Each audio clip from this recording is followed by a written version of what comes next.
Hey everybody, this is Semper Fi. So we're going back to the beginning of where is Nancy Guthrie?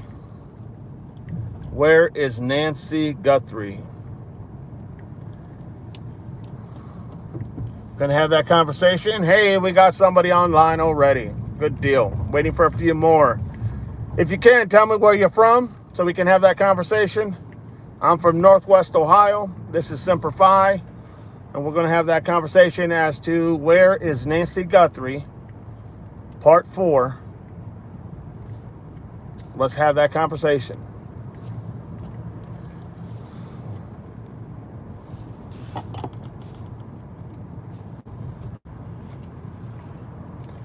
So, we talked yesterday about a lot of things that were going on. We talked about, we got all the way up from the beginning of the apparent time of the abduction of Nancy Guthrie. We got to a lot of the suspects that we felt they were definitely people of interest. Not that they did anything, but people of interest.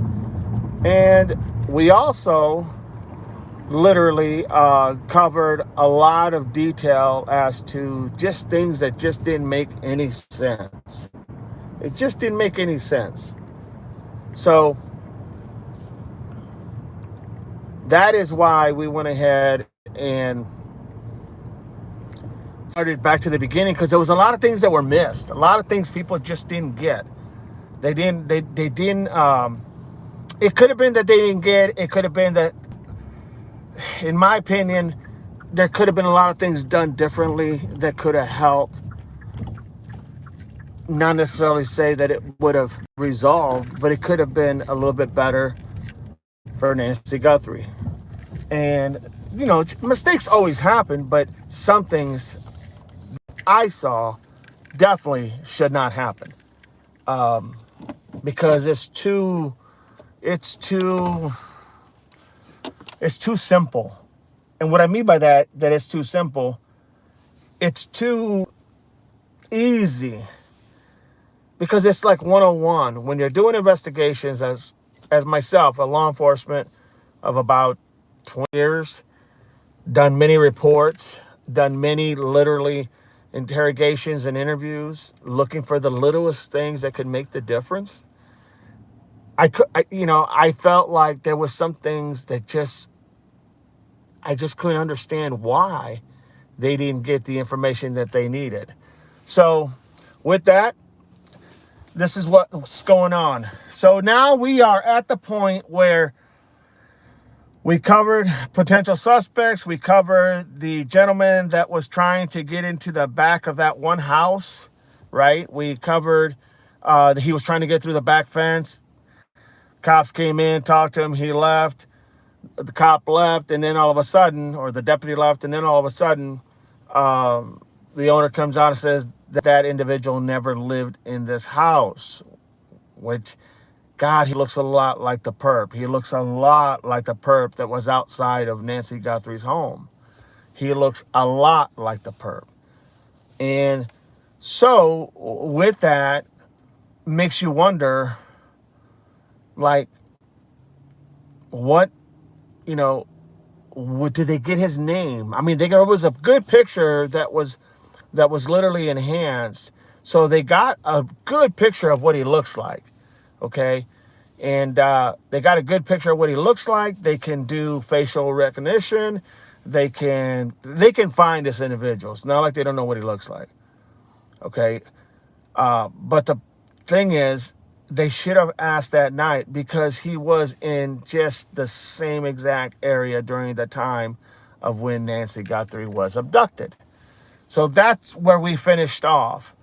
We talked a little bit about other things, but that was mainly the crux of it all. And I told you all that I had a theory on, it's not a crazy theory, but I had a concern about Luke Daly's blue Charger that apparently was totaled. And I told you all that I had a theory on something, and it just hit me. No one has talked about this theory. Nothing. Zero. I haven't heard one person talk about this. Nothing. And I've been following this case. But it is very interesting. The fact is, I cannot find what day Luke Daly went ahead and got into his accident that totaled his blue Charger. You know, the only thing I could come up with was that it was parked at his yard on the 13th of February when they raided his home with a warrant and also checked his new vehicle that he had just bought, which was a white Range Rover. They're saying silver, but it was kind of like white silverish Range Rover. So I'm trying to figure out that day, because that day is crucial. The timing is crucial. And I don't want to put nothing out there that just doesn't fit. You know, you understand what I'm saying? So right now, I'm trying to figure out what exactly was that time. So give me a second. I got to stop in here. I'm going to be in and out because I got to pick up some stuff. So just give me a second. I'll be right back in like 10 seconds.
Okay, so I'm back.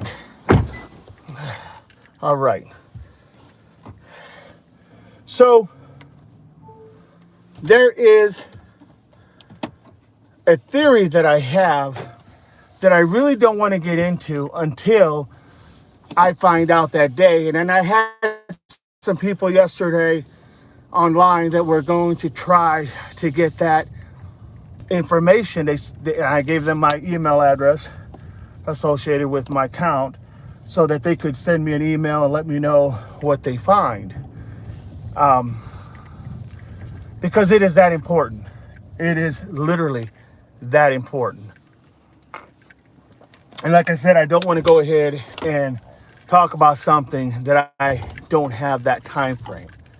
The only thing I have heard was that it was before, that the car was still there, that it hadn't been taken by the insurance company, it hadn't been towed away to declare it a total loss by the 13th of February. But the accident happened sometime before the 13th, but that sometime is very crucial. So if anybody finds that information, please let me know. And so we can go ahead. I want to tell you all this, but I don't want to just put it out there without having any credence to it, if you will.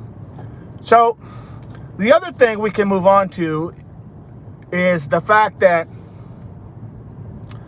there was a lot of things put out, like, remember the gentleman that literally tried it in the back, right? Well, there's a individual, God bless his soul, a good individual, who literally put a video, and he enhanced that video of that perp. And he said, when he enhanced it, he even looked at the backpack, because the guy had two backpacks, a black and a kind of like a greenish backpack.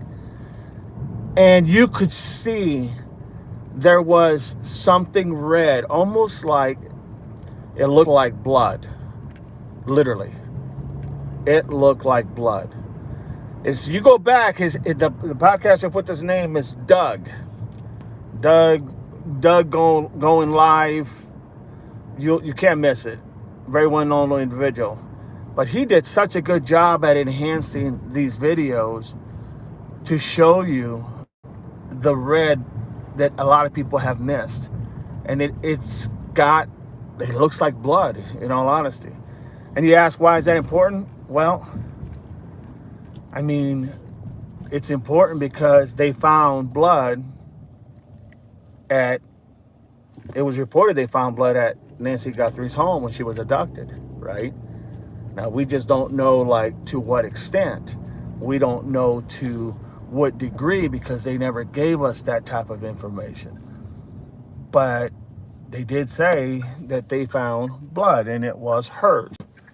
So it really just makes this so much more, it makes it more clear that this individual who is trying to get into the back of that fence at that property that's like half a mile, maybe a little bit more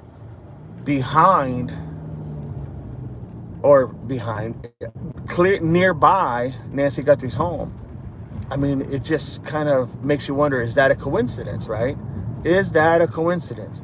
And when you enhance that, like he did, like Doug had did, the podcaster, he had enhanced it. The picture that they gave us of the individual didn't really do justice, but when you enhanced it, you saw in the background there was a white Kia Soul. And now you ask, why is that important? Because a white Kia Soul was seen passing by Nancy Guthrie's at a high rate of speed or a very fast speed during the time when she was abducted. So, is that a coincidence? Guy with the backpack, right? Guy with the backpack, what looks to be blood on the backpack, like, I would almost say like seeping through, if you will. That not a lot of people caught, but this gentleman caught it. And then literally the idea that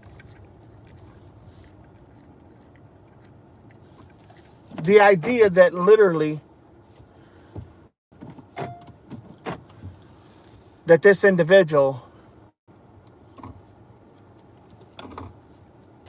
actually saw what was, the blood on the backpack. I mean, it's just common sense. You got to ask yourself, why is there blood on that backpack?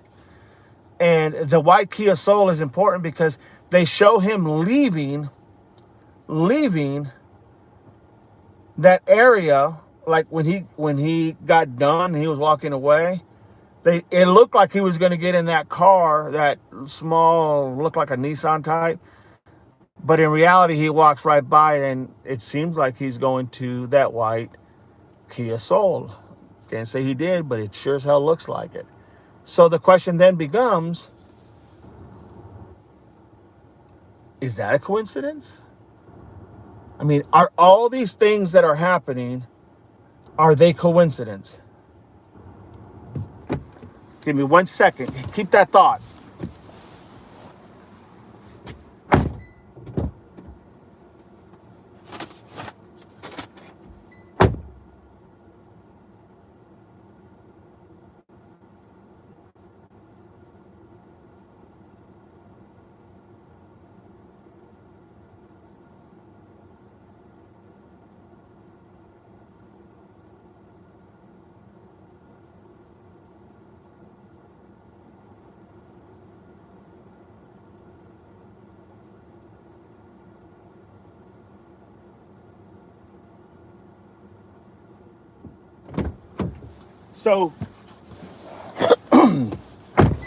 So you really have to ask yourself, I believe in coincidence, but not like this, where there is so much happening that everything can be a coincidence.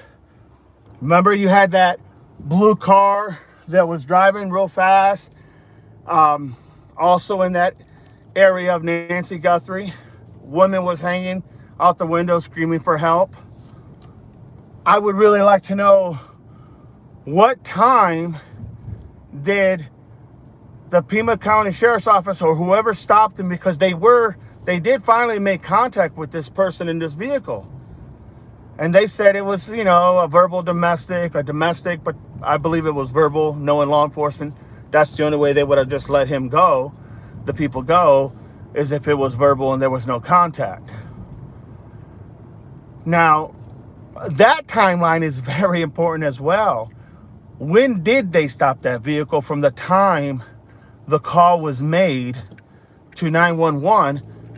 I cannot find for the life of me when that car was stopped, because they said they did find a vehicle eventually, and they did talk to the individuals, and it had nothing to do with Nancy Guthrie. However, it was a domestic, so forth and so forth. I'm not sure I buy that either. And I'm not saying I don't buy what the officer said. I'm saying I don't buy that it's that simple. Those are too many coincidences happening. You got a white Kia Soul. You got a guy trying to get into the back of the house of a person that he says he was, coming home late. He was having problems unlatching the latch to the fence. The owners called 911. Cops came, talked to him, said he was just trying to get in. Everything's good. They leave. He leaves. He doesn't even go in the house. He leaves. And then the question becomes, later, the owners of the house says, no, that person doesn't live here. Now you ask yourself, this is all in that same time frame as Nancy Guthrie is being abducted, or in that time frame. It's not all coincidence, folks. It's not all coincidence. This is not just happened because it spontaneously, everything just happened. I don't buy that one bit. I don't buy that one bit. Okay? There's too many things happening. And I told you all that I believe in my experience of law enforcement for all those years that I have worked, I believe literally that there is at least 3 people involved at a minimum. That is my take. No one's said that. No one has confirmed. Everything we saw was one perp in front of Nancy Guthrie's home through the camera that they were able to get. You have also one person from a different day that it looks like they might have been casing the home of Nancy Guthrie. But I'm telling you, something like this has to be at least at a minimum 2 to 3 people, but I'm going to venture to say 3. And you're going to have somebody, because we saw all these cars, right, through the video cams when they were showing you cars. Sure, there's nobody of law enforcement driving by. Very simple. Farm CA said hi. How you doing, Farm? Good to have you. Oh, Charlene said hi. Good to have you, Charlene. Thank you so much for being here. Guys, if you guys haven't subscribed, it doesn't cost you anything, not asking for any money or nothing. Do me that favor. Not asking for any money. Just go ahead and subscribe and appreciate it. Really appreciate it. So, that's basically the issue. I don't believe this was a situation where literally they went ahead and it just happened. I don't buy that. Okay, I don't buy that one bit. But I need to know the time frame. When did this happen? What time did this blue car, from the time the 911 call was called, what time, how long did it take? Was it 20 minutes? Was it 25 minutes? Was it 30 minutes? At what time did they make contact with the driver of this blue car where they said it was just a domestic? And I'm assuming it's a verbal domestic because, like I said, they're not going to let you go if it's a a physical domestic. That's just standard. Someone's going to jail. So with that, I asked myself, how is that possible? What time? I can't find a time. It should all be, public record. You should be able to get a FOIA request to get that information. But here's the thing. Why is it so difficult to get that information? My God, think about it. It's crazy. It makes no sense. So that's what we're looking at, literally. That is what we're looking at. We are looking at the fact of, when did this happen? And that's why I don't want to give anything about what I'm seeing or my theory, that very plausible theory that no one has said, because I got to find out, what day did he go ahead and crash his vehicle? That's very important. This is me. This is my story. Sheriff in Pima County is not the best, No, I agree. Thank you for being here, by the way. Thank you. No, I understand that. And look, I know there was a lot of mistakes made. Make no mistake. I get it. I've seen mistakes made. I'm sure I have made my share of mistakes. But it's easy to sit back and be able to call this stuff of what's happening. It's easy to sit back and analyze it later.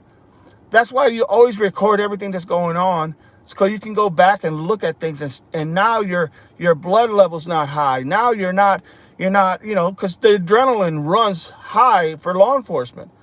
So by saying that, all I'm saying is that literally, you can go back and look and see how everything is unfolding to get an idea. Okay, now let me, see what's happening. But you still have to perform at that time. You still have to make wise decisions. That's why you're in law enforcement, right? I mean, that's just common sense. And I do agree. Look, I agree that Sheriff Nanos from Pima County should have gave out a little bit more information that he has. I do understand why law enforcement has to hold back certain things. They can't just, tell everybody and everybody everything that's happening at real time. Because then when they get a call from a perp, or they get a call from maybe somebody who has Nancy, and they want to go ahead and say, this is, caller, and, this is what I want, ransom, whatever.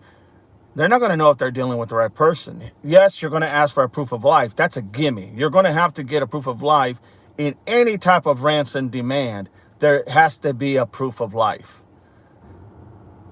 This is why I'm thinking everything went astray, went really bad quickly. Not intended to, but it happened. And this is why I'm believing they could never give you a proof of life, A proof of life is nothing more than taking a picture or a little video, quick little snippet of maybe Nancy saying, don't worry, everybody, I'm okay, I haven't been hurt, that type of thing. They want to hear that because it's very important, right? That's how you confirm somebody is still there. Then it's easier to work with a ransom demand or whatever the case may be. But that's not what's happened. That is not what's happened. And that's what I'm talking about. I want to know when the accident of Luke Daly's blue Charger happened. What day did he get in that crash? Before the 13 tells me nothing, because Nancy was taken on the 1st. According to reports, Nancy was taken on the 1st of February. I'm thinking 31st, 1st. Okay? So I'm not sure anybody can just say that without having any facts. You know what I mean? Think about that for a minute. Think of what I just said. Charlene, think of what I just said. Farm, think of what I just said. This is my story. Think of what I just said. It's crucial because I'm telling you, it makes all the sense. And once you hear my theory, you're going to be like, wow, I never thought about that. And you won't be the only one because I haven't heard about it. Thank you. This is my story. Says, I agree. I mean, we don't know anything about when this happened to this car. I got to pick up. Give me 10 seconds. Don't go nowhere. Give me 10 seconds.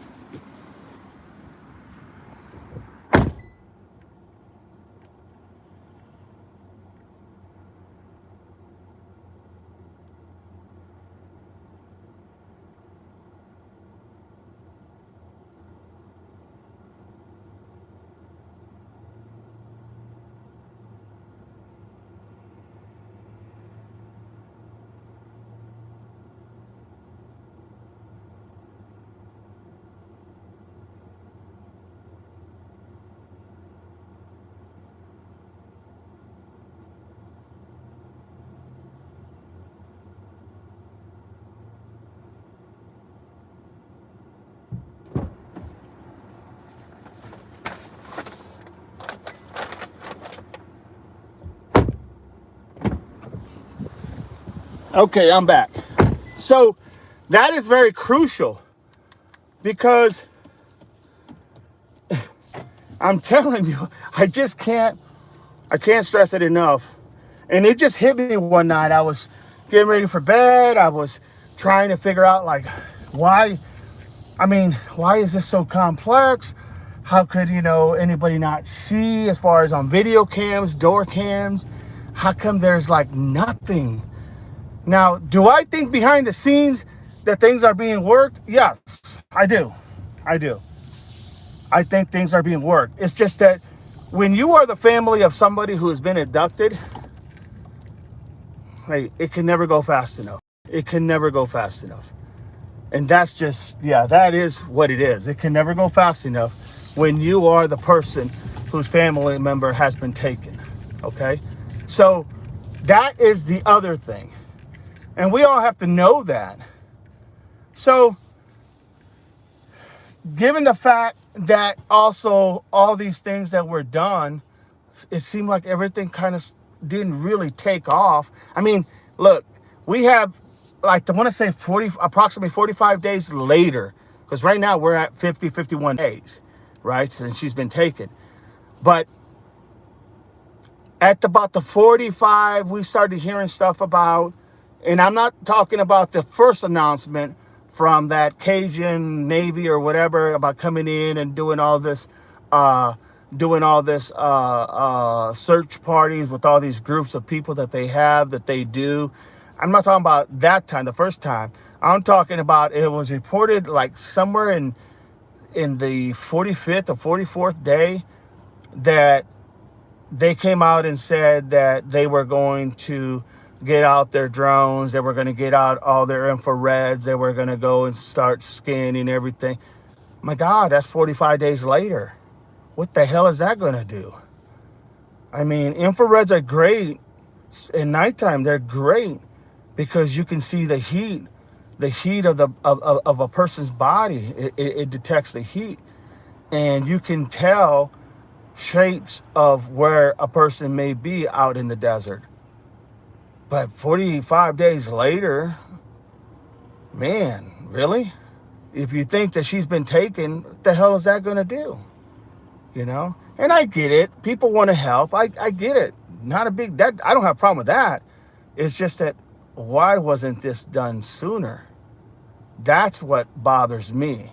Why wasn't this aggressively done at the very beginning? And I'm not talking about necessarily Cajun Navy. I'm talking about Piedmont County Sheriff's Office. I'm talking about Tucson Police Department. I'm talking about Arizona Highway Patrol. I'm talking about all these entities.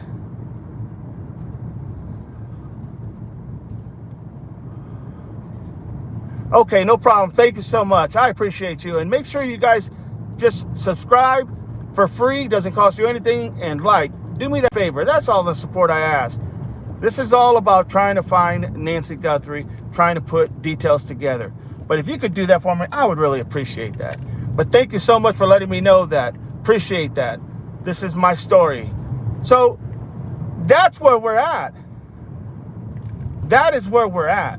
And it doesn't make any sense that we're not hearing anything and nothing was done from the very, well, I can't say nothing because some things were done, but not as fast as probably it should have been done. You have to understand, you only have about 48, maybe 72 hours at best to solve a crime like this before the percentages just start dropping. I mean, literally dropping. You know, you're at a high percentage when you start, okay? So you got to hit it hard. You got to hit that pavement hard. And then as you go on, it starts to like rapidly dissipate your chances. Oh, thank you. By the way, it's me, Mercy from TT. Awesome. Good to have you. Good to have you. Appreciate you. So that's what's going on. Okay? That's what's happening. So now you have to ask yourself, okay, this is where we're at. But it shouldn't be this bad. We should not have this many problems going on. We should not be in this situation where we're starting. This is why I went back to start at the beginning. Trying to use my experience in law enforcement, retired Marine, using my experience, and I have literally knows what it's like to have somebody in a family that goes missing firsthand. So I'm not even going to get into that right now because, yeah, happened many years ago. I came home from boot camp, found out sister and her daughter were missing. Never heard anything till today, even never. This was back in 1988, approximately. So this is why this case is very important to me. Literally, this is why this case is very important to me, because I know what it feels like. There's many days working in law enforcement that I have turned stones, every stone I could possibly turn, every information I could possibly gather, and it was like somebody just fell off the face of the earth. So that's why I'm invested in this. It means something to me. We all have grandmas, we all have moms, we all have people that we care about, that we love, okay? So we can all relate. If this was us in that situation, what would we do?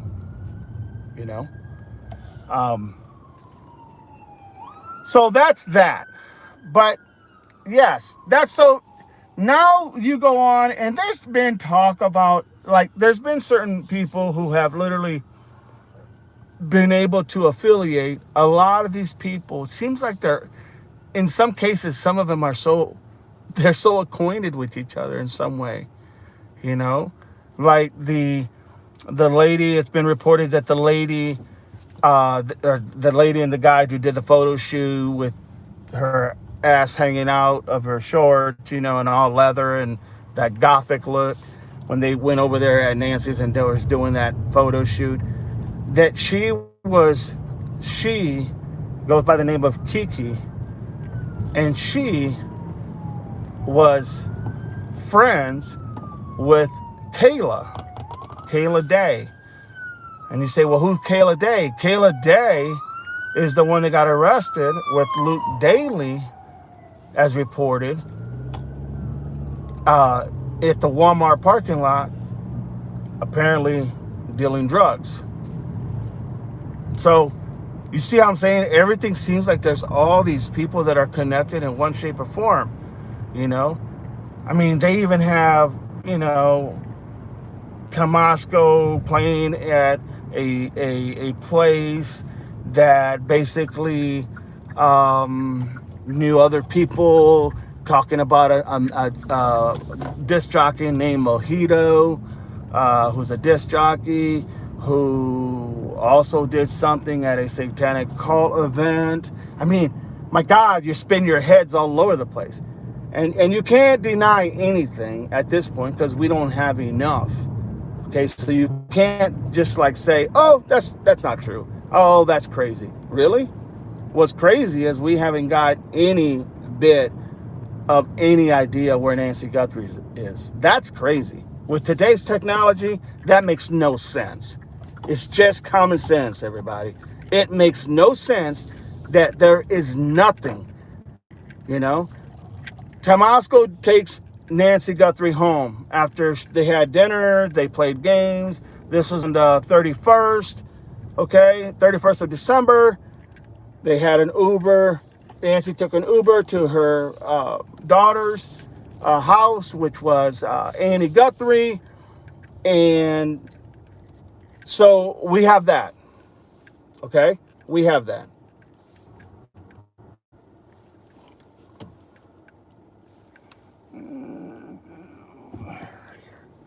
So we have that, right? But here's the thing. What we don't have is any still pictures or videos of Tomasco leaving the house or pulling in. Think about that for a minute, everybody. You don't have any pictures of Tomasco pulling in or leaving, dropping Nancy Guthrie home at approximately 9:30 p.m. Arizona time. Think about that for a second. Give me a sec.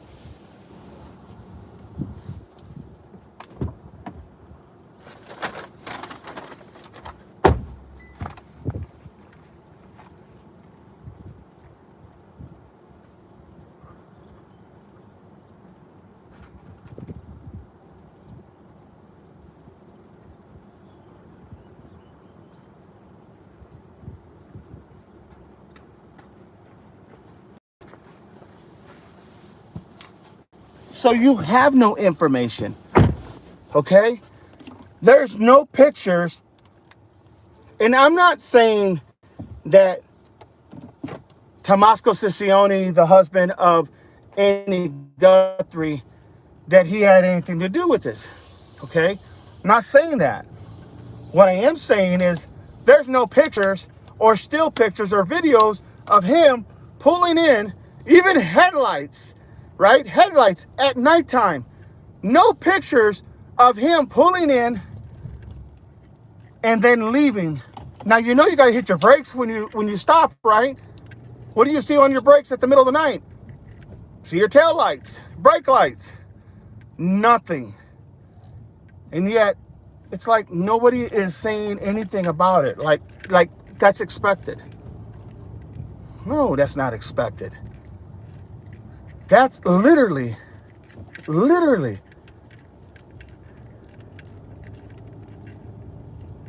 is very, very interesting.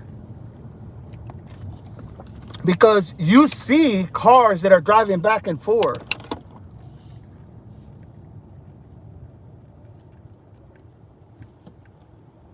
You know what I mean? It makes no sense.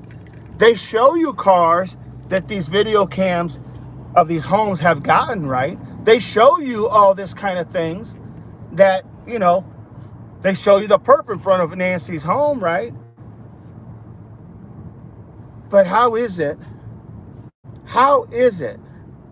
that you cannot see, literally, you cannot see a picture of Tomasco coming in or leaving? I don't know how you explain that. Does anybody got any how you explain something like that? You have him not showing up or not leaving. How is that possible? When you got all these other cams from all these other homes, you can't, I mean, and then I don't know if they did or not, but I haven't heard. Did they talk to Tomasco and did they track him how he went home? Did they say, you know, Tomasco, what was your route that you went home? How did you go home? In what direction? Which way did you turn? Because then all they had to do was follow those cams, because there's going to be cameras in a lot of these stores as he's going back to his residence, or cameras at these homes. They could have backtracked that and seen when he left. They could have put the time together. They could have seen where he was at. How is that possible?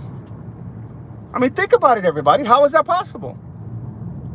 You cannot, literally, you cannot go ahead and tell me that you forgot which way you went home.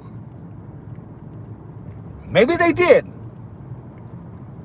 Maybe they did ask that question and they don't want to tell the people. Maybe.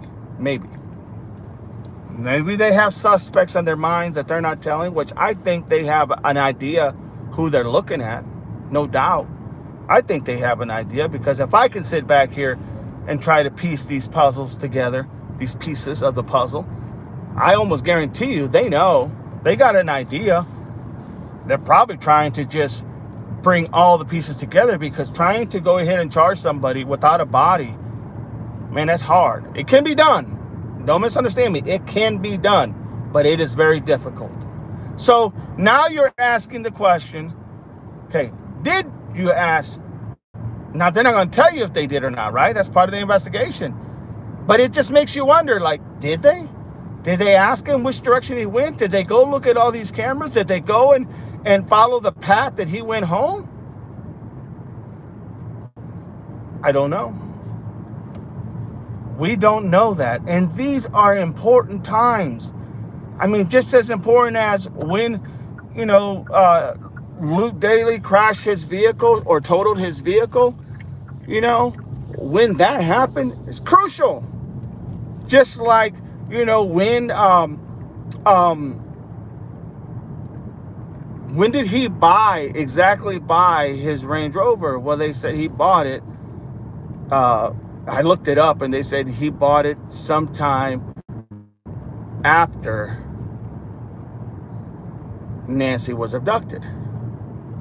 Okay, well, Range Rovers are not cheap. So, you understand what I'm saying? It's just common sense, man.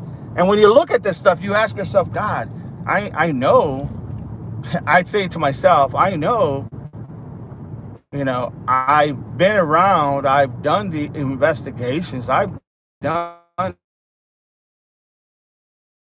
investigations. How is this not coming out? And yet, it's not coming out.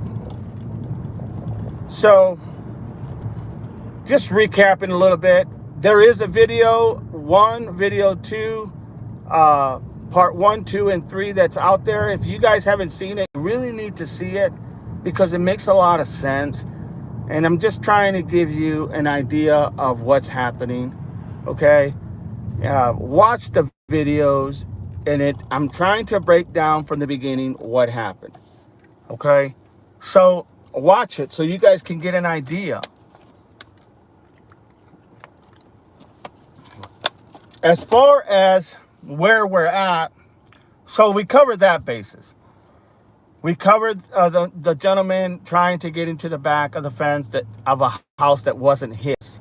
We covered the idea of the Gothic people and and apparently what's been reported, their affiliations with other people within this group, if you will. I'll just put it like that. Do I think it was a satanic cult? I don't think so, honestly.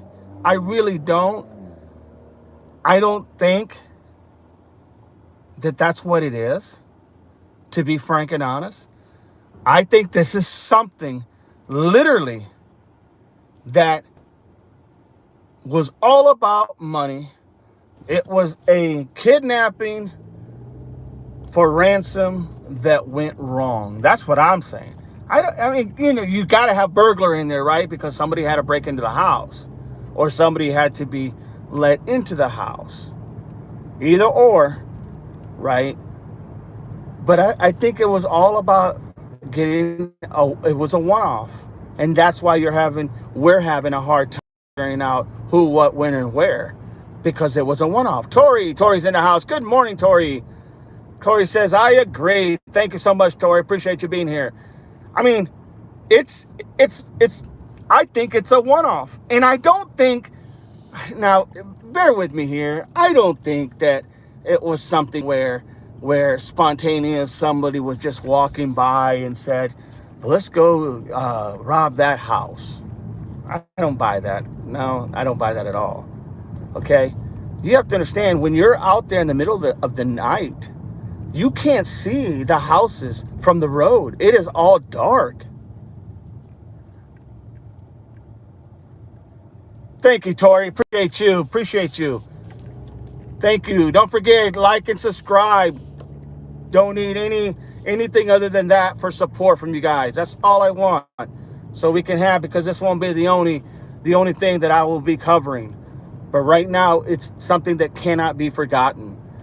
But appreciate that, Tori. Thank you. So that is why literally, I don't buy the theories of it was a burglary. They wanted to. You can't see the house at nighttime. It's too dark. There's no lights. This community area, or whatever you want to call it, they don't allow people to put up big lights out. They want it, for whatever reason, they want it pitch dark. Don't ask me, but that's exactly what it is. So then you ask yourself, okay, well, what's the catch here? What is the catch? Why is, what's the reason behind? I don't know what the reason behind it. Maybe they want peace and quiet and tranquility. I don't know. But I sure as heck tell you this, that if I lived in somewhere like that, you can bet your ass I'd have every camera. I'd have every weapon that I own by every door, every room. I mean, I'm just being honest. I would have protection like no one's business. Why? Because, as you can see, it doesn't take much for somebody to sneak in, break in, or whatnot. And in this case, snatch a body. I do think that she went ahead. I will say, I honestly do think she did not last very long. I think during all this, there was a lot of emotion, anxiety, the feeling literally of going ahead and, well, for better lack of words, just the her pacemaker that she had, it just couldn't do the job, I think she was under that much distress. And I don't think that they meant to hurt her, like unalive her. I don't think that was a part of the plan at all. I mean, because if that was part of the plan, they would have just left her there at the house and not take a chance of putting her in a vehicle and going ahead and taking her. You know what I mean? Makes no sense. So I don't buy that either. I don't buy that one bit. They're going to get charged when they caught, and they will get eventually caught. Someone's going to go ahead and talk. And I say that because, money can be the root of all evil, man. And people will turn on people. And you know what? It's up to like 1,200,000 or 1,275,000, somewhere in that neighborhood. Someone's going to go ahead and leak this out to somebody. Okay? So I'm just saying, literally, that this should have never got to this point. And I know a lot of people are talking about, oh, it's got to be, the family. It's possible. I mean, I've told you myself, I don't see no pictures of Tomasco Sione going ahead, the son-in-law, dropping Nancy off or leaving her house. So, I mean, just that alone, you cannot go ahead and disregard. Just that alone. With that alone, you cannot say, oh, well, the family's cleared. No, no one is cleared. No one is cleared until you find Nancy, until she's brought home, or until they declare that she has been literally unable to find her. Then it just becomes a cold case. And then it's just a matter of time. And then it's about who works the case, you know. So there's a lot of things there. There's a lot of what I call information that needs to be literally, I don't know, needs to be literally looked at. But to sit there for the sheriff, you know, Nanos, to get a hold of the media and tell the media that, yeah, the family has been cleared. No, sir. No, sir. Yeah, we could probably say, Nancy, we could probably say Savannah was probably in New York at the time. She wasn't there, yada, yada, yada. You know, we could probably say that in reality, okay? We can probably say that. It would probably be safe to say that. But you cannot rule anybody, you know? And honestly, I don't think this was something where Savannah had, she worked as an attorney, working blue collar crime, or white collar crime, white collar crime, you know, and I don't buy it was any of that either. I think this was planned. But here's the kicker. Because this was planned, and I do believe this was planned, somebody had to know the layout. Somebody had to know where the doors were. Somebody had to know where the not the keys, but the cameras were. Somebody had to know all that information, literally. They had to know that. Okay? I mean, think about it. Do you know walking in that type of terrain and not knowing what the hell you're walking on? Man, I know for a fact I'd be breaking my ankles. I'd be breaking my ankles like no one's business. And I was in the Marine Corps. I'd be breaking my ankles. Hell, even if you knew the layout, you better know the layout, because you would still have a problem getting done what you need to get done, right? Trying to get through that whole maze, if you will. So this had to not only been planned, but this had to be something where somebody had to know everybody's movements. There's only so many people can know these movements. Either A, in the family, that's just common sense, or somebody who knew the family, who worked there, maybe at her house, Nancy's house, whether it was a cleaner, whether it was the, you know, person staying at the pool house, whether it was the carpenters that were doing work at her house, the roofers, the landscapers. It had to be somebody that knew this literally, this was the real deal. So that's another thing. That's why I'm not seeing that, you know, it was just somebody who drove by and said, hey, let's go to that house. There's an old lady that lives there. We can go ahead and rob her. Really? Now, no one's really talked about the individual that lived close to Nancy or next door to her that was I guess he was like a jewels. He sold jewels and sold different types of expensive jewels. It's possible. I mean, that's not out of the ordinary. It's possible. And he was selling it not only from his business, but from his house, apparently. You know, it's not crazy to think that somebody went to the wrong house, right? But even then, if you went to the wrong house, I mean, you see there's an elderly lady laying there, you sure as hell gonna be like, oh shit, we got the wrong person. Let's go ahead and go somewhere else, right? I don't think it was that, but it's a possibility. It's always a possibility. So then you ask yourself, well, what is literally the issue as to who, what, when, where, why, right? Who, what, when, where, why. And then it starts to make sense. Everything starts to make sense, okay? Because then you start realizing, oh God, man, this was this is not good, you know. So there is a lot of theory behind this. There is a lot of, you know, mysterious stuff going on.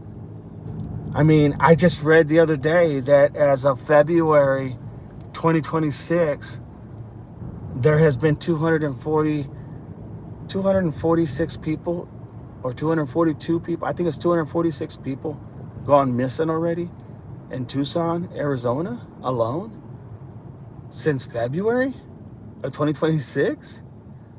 That's just crazy. I mean, that's crazy, you know? So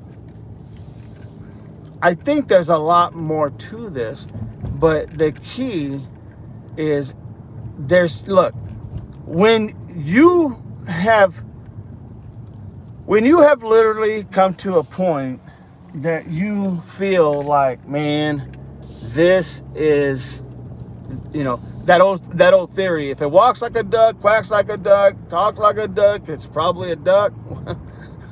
yeah, it probably is. In other words, sometimes you gotta go with what you're seeing, not what you're wanting to see. Sometimes you gotta go with what the information is giving you, not what information you want to find.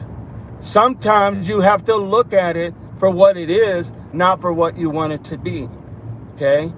Because sometimes, and I do believe this is one of those times, that information is there.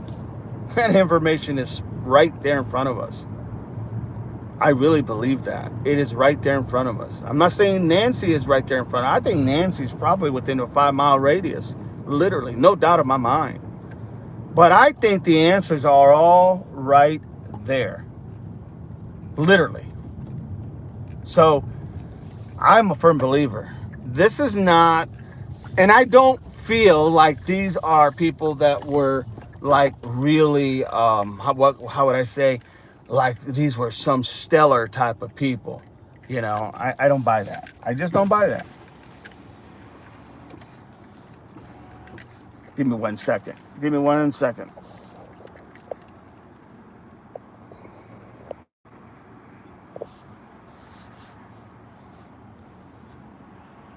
So that's what I'm seeing. That's what I'm hearing. That's what my mind is telling me. And how else do you go ahead and, like, how do you put that together, you know? How do you go ahead and make sure that, like, how do you, it just makes no sense. But welcome to Rallies. Would you like to try a Big Beaver combo meal? Yeah, just picking up for Katie. For Katie? Yeah. We have probably about a 5-minute wait on that. Oh, I'll park. So yeah, if you want to back out a little bit and park in the parking lot, okay, that'd be the best bet for you, okay? Yep. Thank you.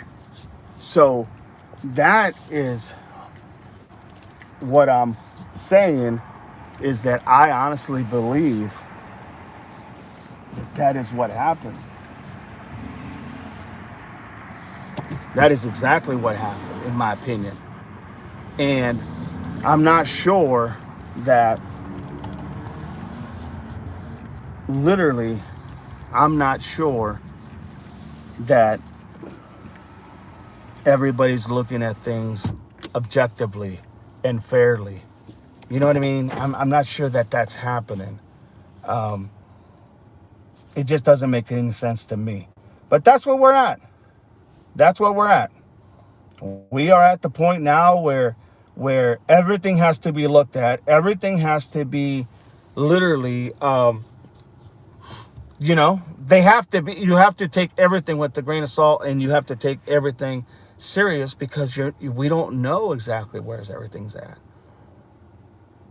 You know? But there has been a lot of little things here and there, little nuggets, you know, a lot of wishy-washy. I mean, you know, you have to understand, and I know you all do, but I just don't take this the wrong way, but you have people that are searching for her, and you have people that are reporting for her. Now, I am just reporting what I'm seeing and putting my professionalism of my law enforcement background, trying to help get people to see where all those pieces fall in play. Okay. But if you're going to say you're searching for her, then you better be out there on the ground, pounding on your feet, being out there searching for her. It does nobody any good as far as if you're at Nancy Guthrie's house, videoing who comes in, what pool cleaner comes in, what landscaper comes in. You know what I'm saying? People get the misconception that if you're reporting, you're searching. Look, I'm not searching for her. I'm trying to use everything that I have read and everything that I have watched and everything that I continue to watch to try to figure what happened. Because as law enforcement, as an investigator, you're able to go ahead and put those pieces together better than most. See, we got somebody here. Who's this? Galen. Galen is in the house. Said hi. How you doing, Galen? Thank you for being here. Appreciate you. Appreciate you. Where you from, Galen? If you all can tell me where you're from, that'd be awesome. I am from Northwest Ohio. That's where I'm at. But if you can all go ahead and tell me where you're from, that'd be cool. Good to have you. Thank you for being here. If you all have any opinions or any thoughts, let me know. Tell me what you think. Parma, Ohio. I know where that's at. Yes, sir. Good deal. Well, it's good to have you. Good to have you. No doubt. If you guys got any theories, ideas, suggestions, or any thought, share them. I mean, that's what this is all about. Thank you. You're very welcome. You're very welcome. Thank you for being here. So, don't forget, like, subscribe. Doesn't cost you anything. Not asking for anything from anybody. Just want your support and trying to figure out what's really happening and what information you're getting and what you're probably not getting and as to why. That's it. That's what we're trying to do. You know, we all have grandmas, we all have moms, we all have loved ones that have literally, it could happen to any one of us, right? And I can tell you this, I would love to know that at the end of the day, everybody was looking for my loved one. That's just how I see it. So now they're still working behind the scenes. I do believe they have a suspect or suspects. I do believe they're trying to tie up all those loose ends. I really do. I do believe that. I do not think they're going to say anything until you hear breaking news that it just happened, right? I don't think anybody's gonna get any type of information, okay, before at this point now the FBI is dealing with the case, so probably not going to get any information until you have breaking news. It's fine as long as they bring her home, you know. But I can tell you honestly that I just feel like this was a kidnapping that went wrong. It's just that simple. And that's why they couldn't give any proof of life. That's why they couldn't go ahead and show any proof of life. I mean, now this one individual, Derek Kalala, at the very beginning was, I think, one of the first ones that got arrested for trying to, he was from California. You have to understand too, California is only like 6 hours away from Arizona, okay, from Tucson. It's only like 6 hours away. Maybe it depends on what part of California you're going to, whether it's up north or down south, but really for the most part, it's only like 6, maybe 7, 8 hours away. So it's not like it's like a long distance, like from Ohio to California or from the East Coast to the West Coast. So Derek Kalala apparently sent Annie and Tomasco a text message stating that if they had the Bitcoin. If they had the Bitcoin because they're ready to make the deal, he was acting like he had Nancy Guthrie and that they would release, but they're ready to make the deal. Only to find out that the FBI was able to locate the IP address and track it down and make the arrest. Okay? So once that happened, guess what? He got arrested. They went down there, picked him up, arrested him, charged him. And I think the charge should have been a little bit more steeper, but I think the charge was basically like something you would say, uh, taking advantage of a situation, or I forgot how they worded it, but it was so like, yeah, it was just, to me, it just didn't sound like, it was almost like maybe even a slap in the hand, if you will. But they really did, truly, really did go ahead and,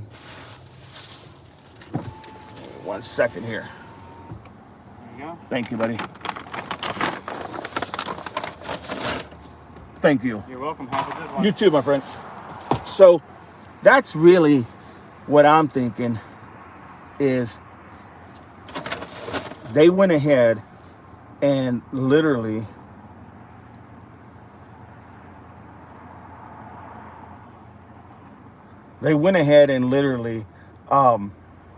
arrested him, and that was the end of that, So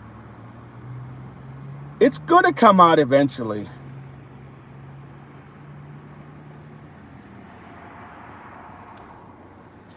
It is definitely going to come out eventually.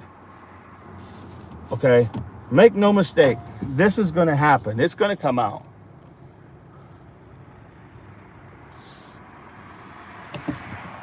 And I really think that this is going to happen where they're going to figure out, they're going to catch this individual.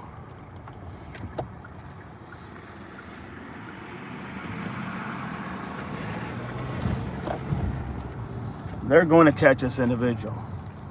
That is my opinion. Tori, still here and listening in while driving. Good conversation. Thank you so much. Appreciate you, Tori. Thank you. So that's where everything's at right now at this moment.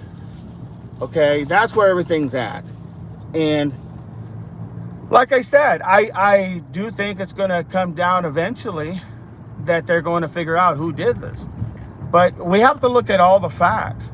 Now, there has been some stuff that has come out, but, people have been asking, why are they fixing up the house?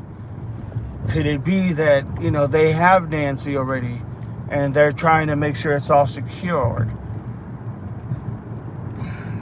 I mean, that's pretty steep.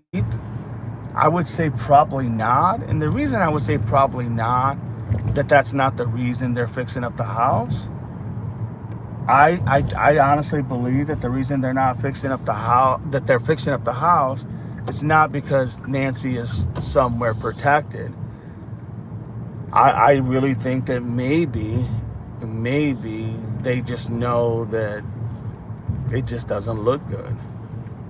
And if in fact they do find her, or if they ever come to find her and she is alive, well, they'll have the house all redone. Because you got to remember, those bills still have to be paid.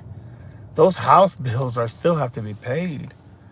I mean, I get it that, Savannah works for, has her Today Show. Totally get it. And I know that she's wealthy. But, I mean, still, Savannah has her family. And so, yeah, I mean, it'd be pretty, I don't know.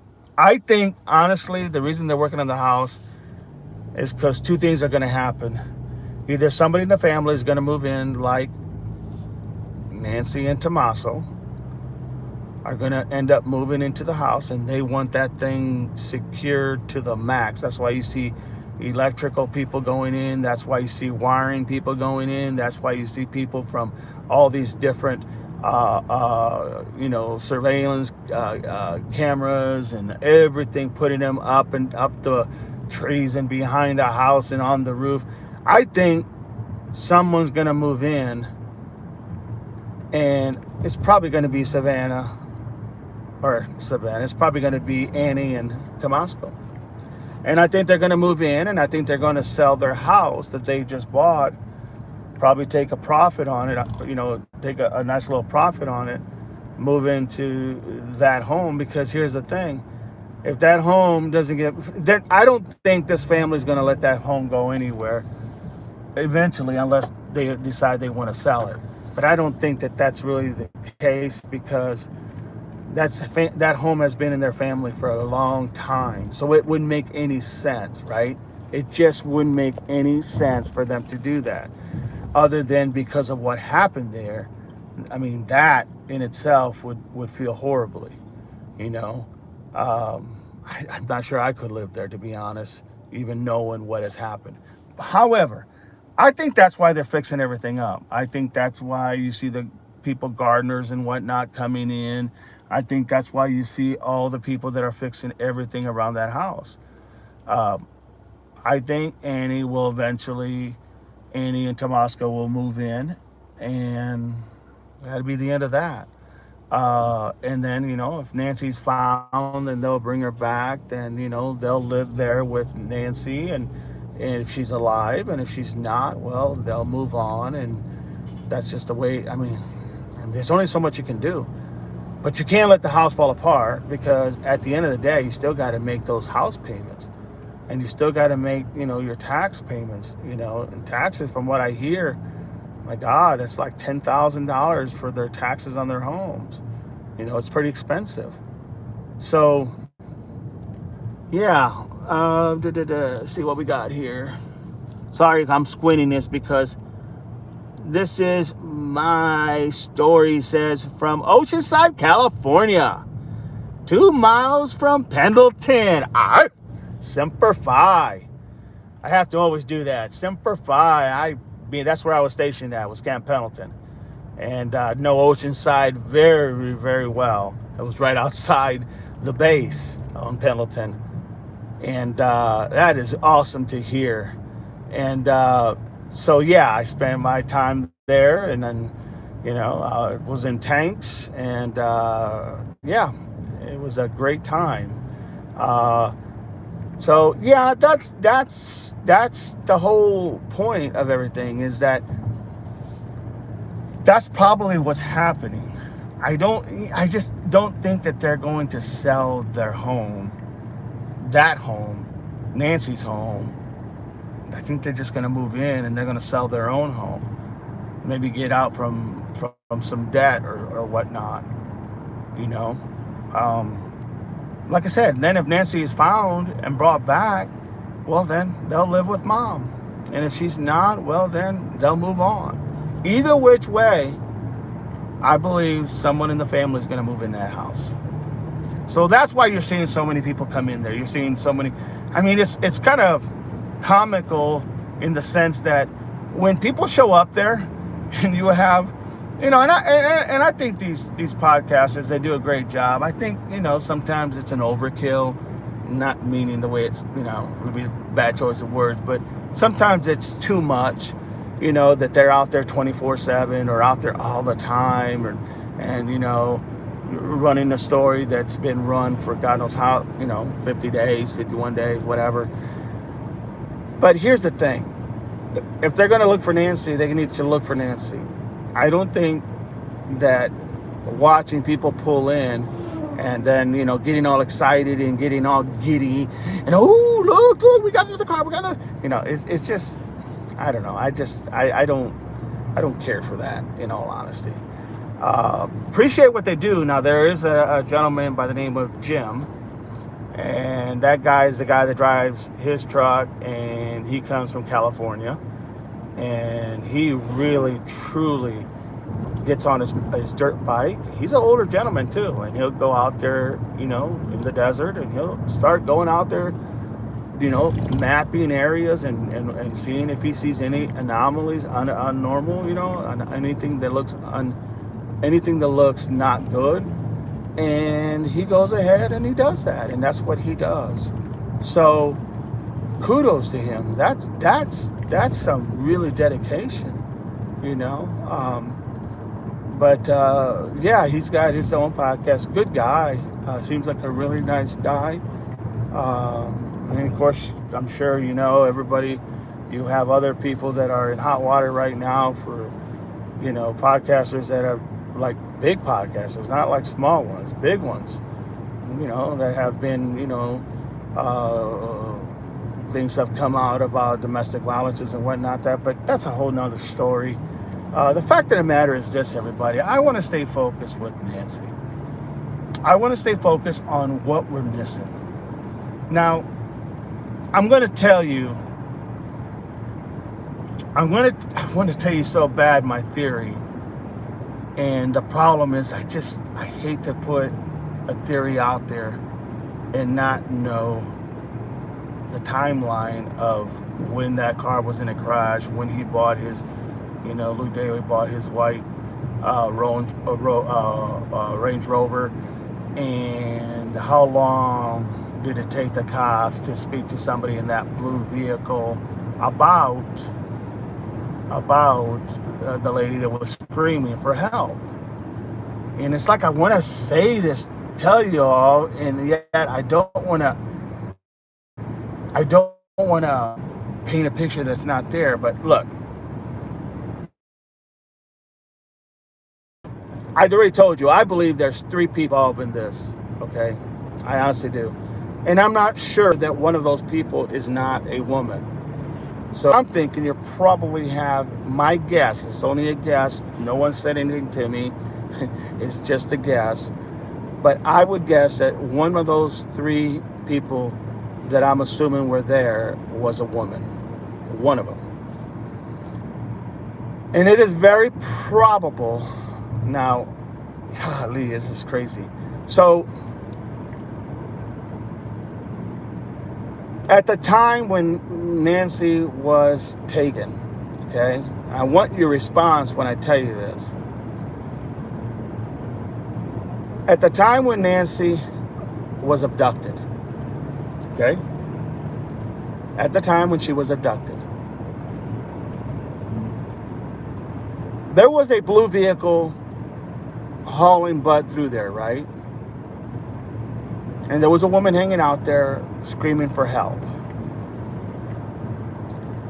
The reason it's important to know the timeline is this. I need to know the time when that car was stopped, at what point in time, like how long. Was it 20, 30 minutes? Was it an hour? What? Because that'll speak volume. I want to know when Luke Daly's blue Charger that was at his house, when he was questioned and the house and the white Range Rover were searched.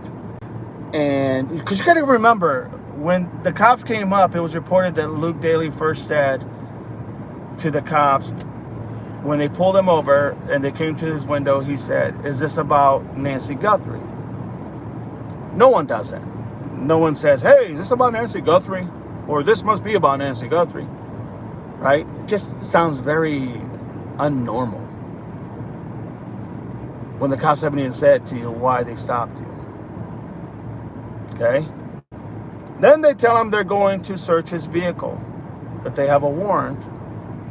And the next thing he says, "Well, you can search a vehicle, you can search my phone too if you want."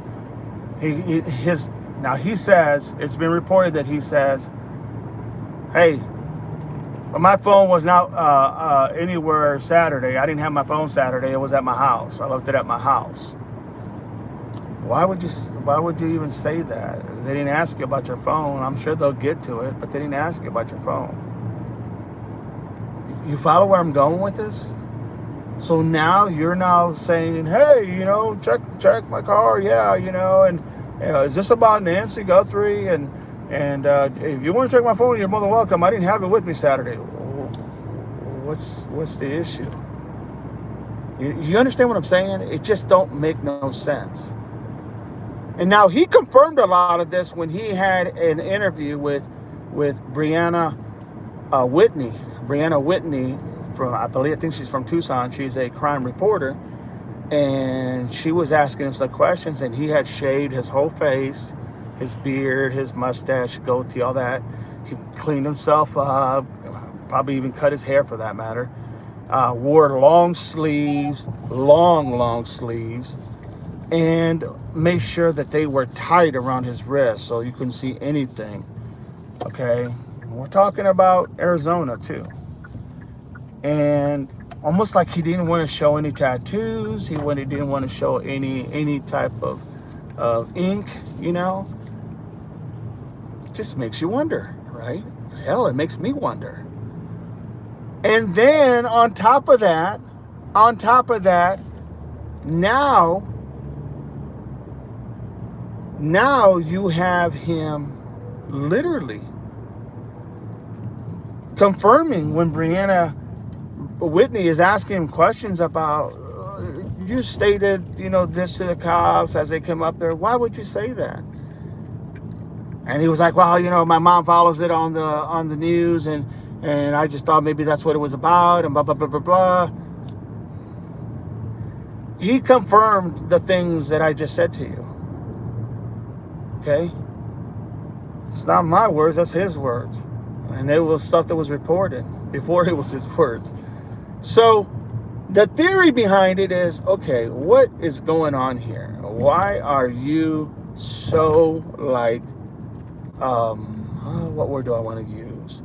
Why are you so like trying to head the police off at every minute or any way possible? Okay? It makes no sense. Okay? That's why I'm like stuck on this thing. You know what I mean? I'm stuck on this because of the fact that I'm stuck on it because it makes no sense. It's not a normal behavior. It's not normal. Give me a second. Just give me 1 second.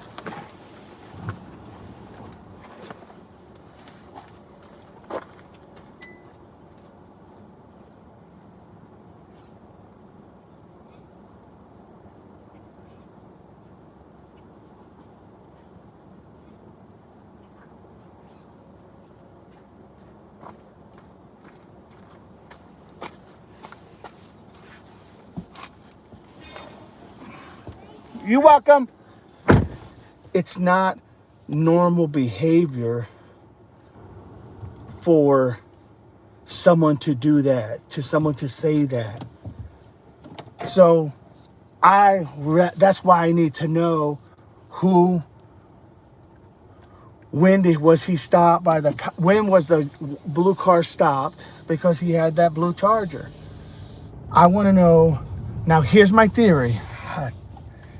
Man, I want to save this, but okay, here it goes. So, I told you already, I believe there's one woman and 2 men that had done this. It's my theory.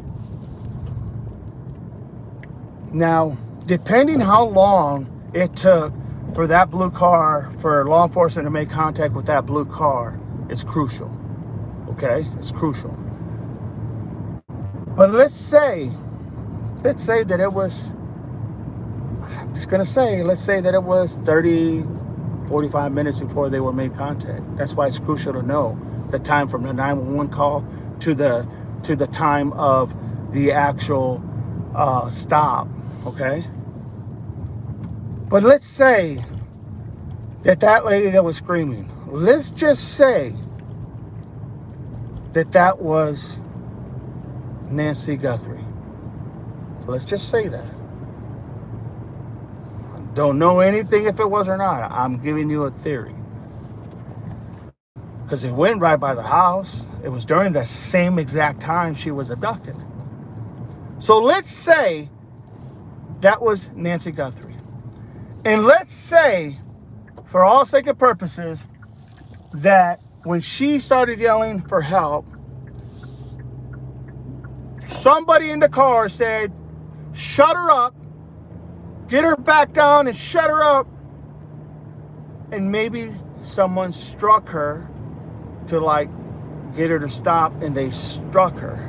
Maybe even hit her with the weapon, because there was one person that had a weapon. There was a perp that was shown in front of the camera of Nancy's house. So let's say, and I know this is a lot of let's says, but this is why the information I'm looking for is crucial. Let's say that person struck her, and that's when, you know, her body couldn't take, it's like the stress and the overwhelming and everything, and the pacemaker, and that's when everything just shut off. And then let's say that these people panicked, literally panicked. Let's say when this person was hit, blood was coming, you know, from her. Let's say that this person who struck her, they panicked. They panicked because that wasn't in the plan. That was their payday. That was, you know, that was the golden, the goose's egg, if you will. Think about that. It's not far-fetched. A blue car was seen going in there. A 911 call came in that somebody was hanging out the window yelling for help. What would you do if it's you? Would you yell for help? Somebody in the car says, "Get her to shut up," and then strikes her with either their fist or something in their hand, or possibly the weapon they had, struck her, and that's when everything turned off, because her body ended up shutting down. The pacemaker was just not going to kick her in, you know, kick her to get back alive.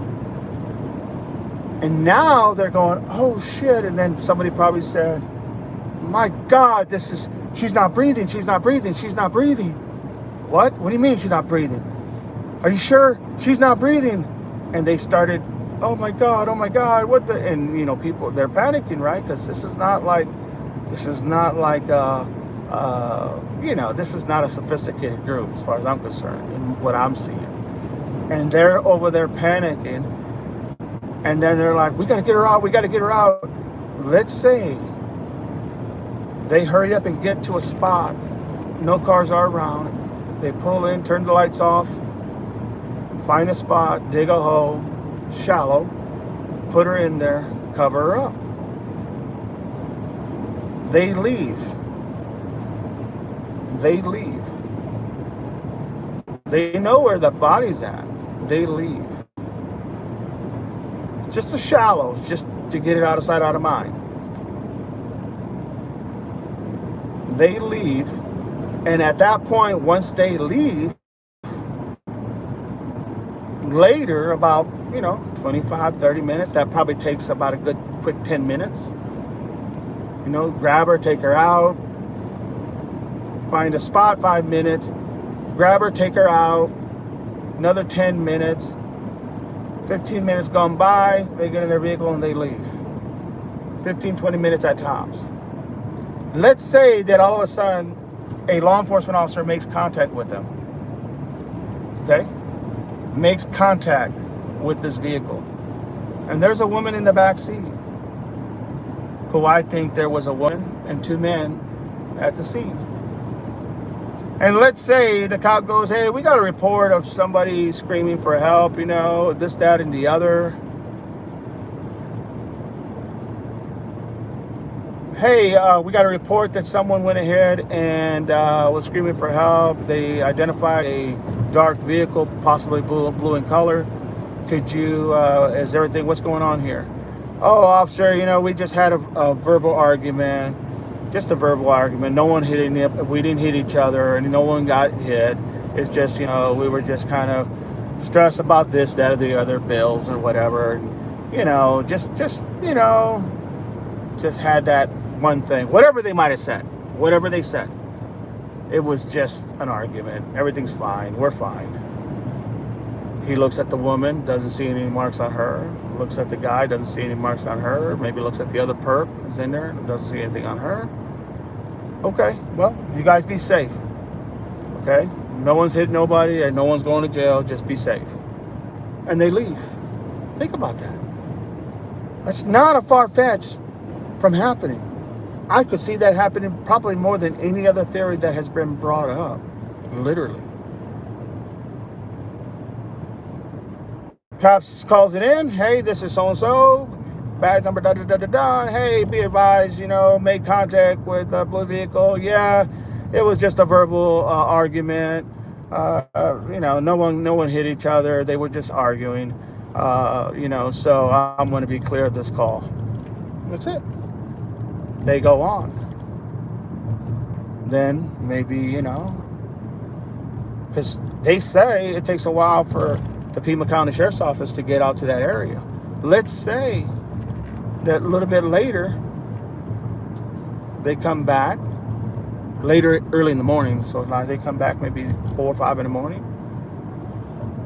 grab the body, put it in the trunk, take it somewhere, and now they really bury it or put it somewhere.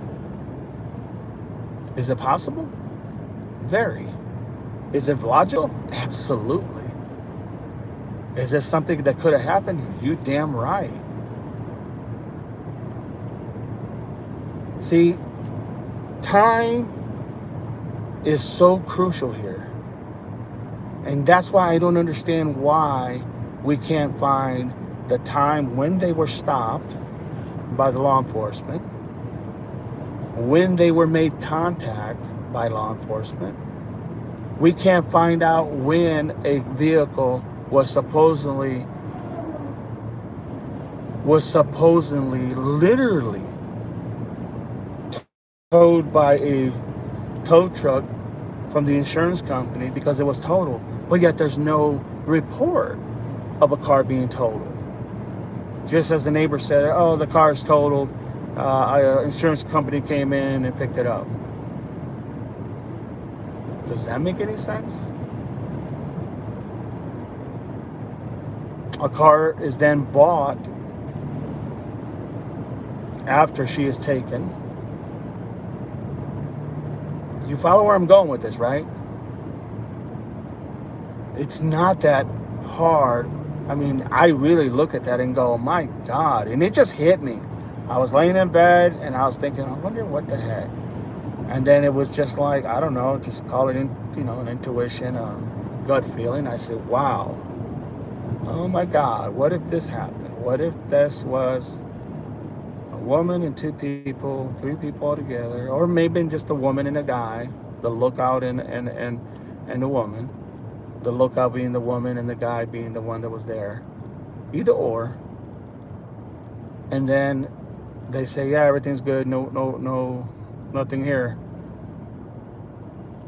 You know what I'm saying?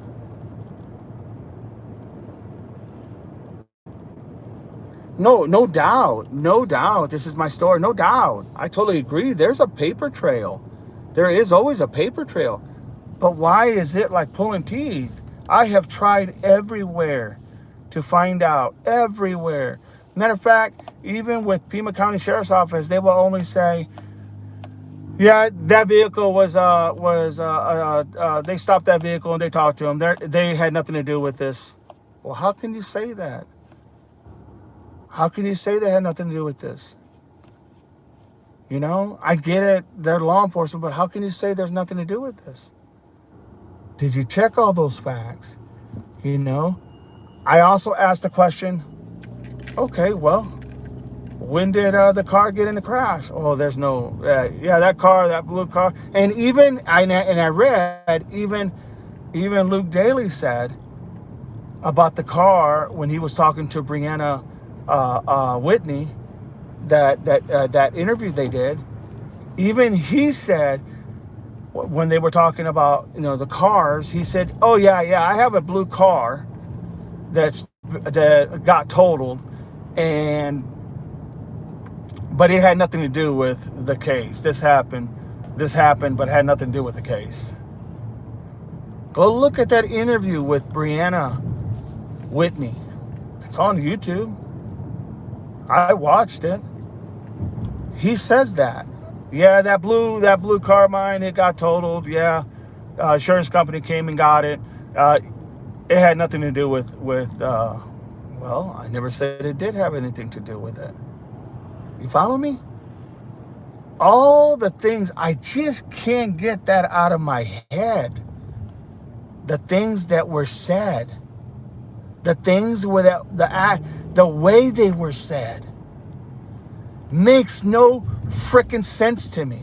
Why somebody who they had a warrant for, so they had to have some type, to get a warrant, you got to have some type of reasoning to get a warrant.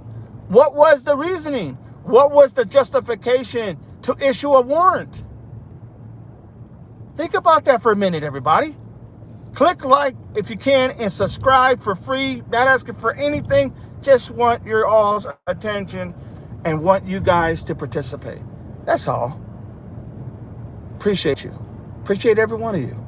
But think about that for a minute. Why would somebody say when he gets pulled over, yeah, you can search my vehicle? Well, yeah, we have a warrant. Is this about Nancy Guthrie? From the very beginning, before any question is asked, is this about Nancy Guthrie? Well, what made you say that? Oh, you want to search? Yeah, go ahead and search. You can search. You can search my phone too. I didn't have it with me Saturday. It was at my house. I left it there. Why?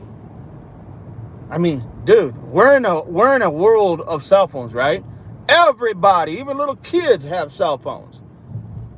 But Saturday, on what most people would say, it's their relaxing day, their going out day, their having a good time day, their social life time.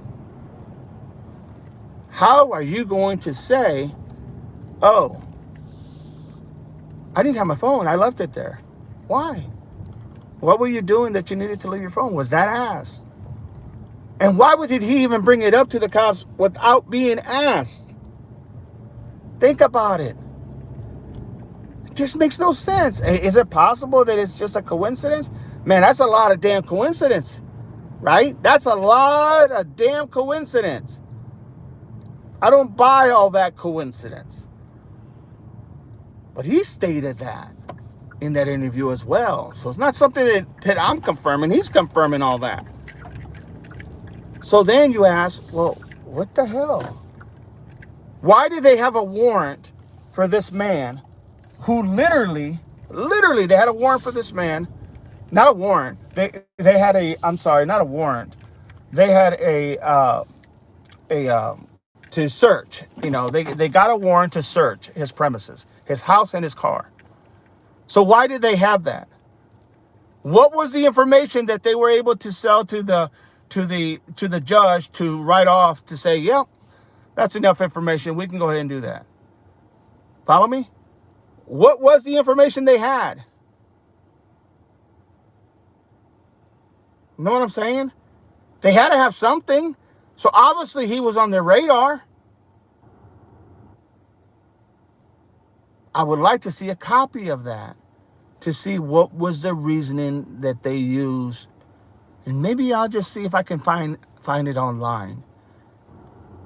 But that's what I'm saying, everybody. It makes no sense. That's why the time from when the 911 call was to when they actually the person who was driving got stopped, how many people were in the vehicle, what was the time frame in there?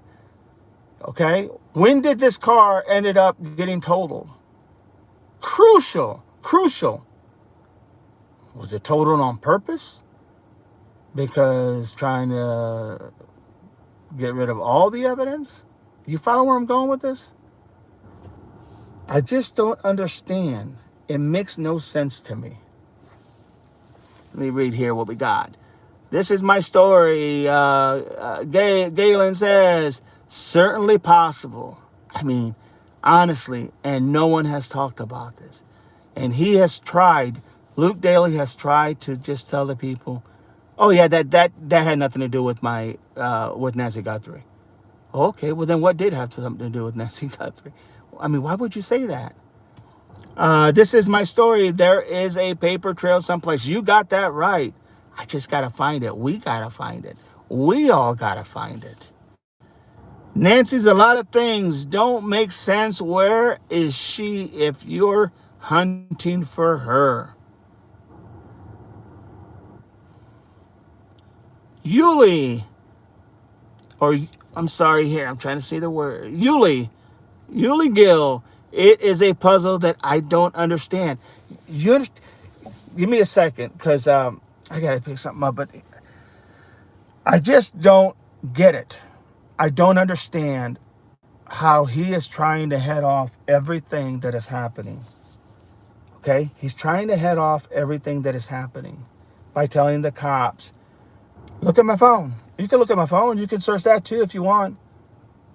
I didn't have it with me. It was at my house. Confirmed that on the interview as well.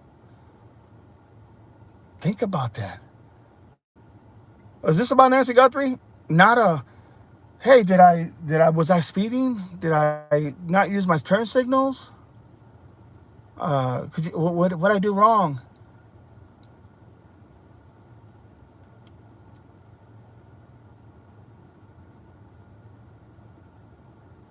If it had nothing to do with it, then what happened? Why not just say it? Makes no sense. But that's my theory. And I haven't heard anybody talk about it, but I can tell you as a law enforcement officer, it is very, very probable. I could see that happening, playing it in my head. Somebody shut her up. Somebody shut her up. She's going to get us caught. Be quiet. Sit down. Boom. Heart attack. Oh my God, I think she's dead. No, don't say that. Yeah, I think she's dead. People are starting to get all panicky. We got to get her out of here. Find the first little spot they find. Dig up a little spot. Put her in the shallow. Get the hell out of there. Now when they're caught, or when the car is stopped, there's a woman and a man and possibly another man. And they're saying, oh, it was just a verbal domestic. We just was arguing. Nothing big. Sorry about that, officer. Because that's all he sees is in the car at that time. He doesn't see that other person that's in there. And then they go back a couple hours later, take her out, take her a little bit further, somewhere further, bury her. And at that point, they're saying the story's done. We're done. And you don't hear anything about them no more. You don't hear about any ransom no more. You don't hear about anything no more. I'm telling you, it just makes sense to me. Give me a second, everybody. Don't forget, click like, subscribe to the channel, because there's a lot more to come. I'll be right back. I gotta use the head.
right, I'm back. So what do you all think? Am I crazy? Am I crazy having this idea? This theory? Give me your all's opinion. You know, Yuli, you would think that something was, they'd have a phone trail, but I don't think anybody that night, you know, they talked about them having walkie-talkies. And that would make sense, because that would make a whole lot of sense because of the fact that if they had their phones with them, they would be able to ping from the towers of where those phones were at. So, you know what I mean? I mean, it's one of those things where you go, did they purposely, that's why no one had phones there? They had walkie-talkies? I mean, those, you know, maybe there's a phone. Everyone has a footprint. No doubt everyone has a footprint. No doubt about it.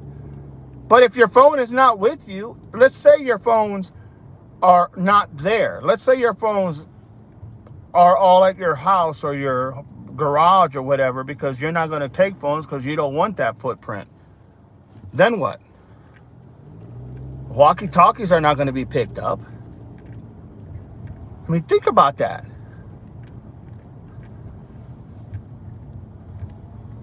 I mean, I agree with you. You would think that there would be some type, you would think there was some things that would have shown, you know, that would have shown that, you know, here's the thing. If the FBI can't find the footprints, how's your average Joe going to find the footprints? Why can't the FBI find the footprint? Well, possibly because they didn't have their phones. You know, people don't understand. They can tap into anywhere where you're at just by looking at your cell phone and then finding out where it's pinging from what towers. Okay? So it's not like something out of the ordinary. You know what I mean? So then you ask the question,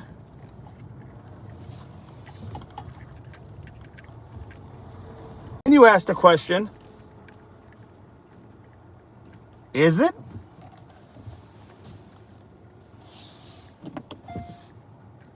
So I don't know. I truthfully can't answer that. I don't know. But obviously, they don't know either.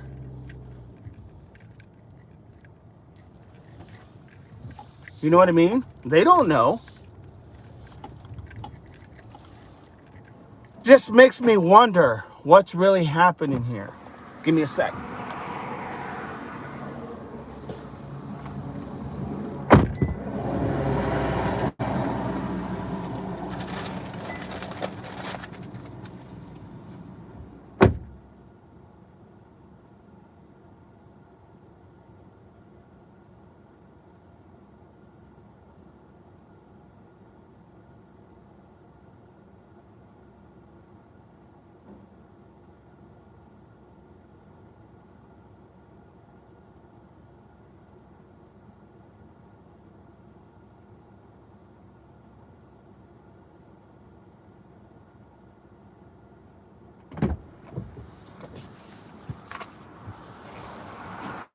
So that's what I would be asking myself.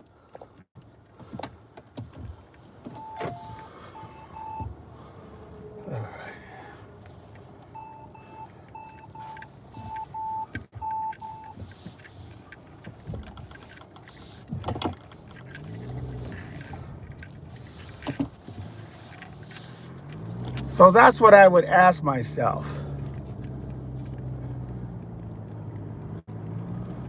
Yeah, I would like to think that there would have been a trail somewhere too. It just, no one's finding the trail. That's the problem. No one is finding the trail. So that was my thing. That's why I'm trying to find out when the blue car was in an accident. what day did that happen?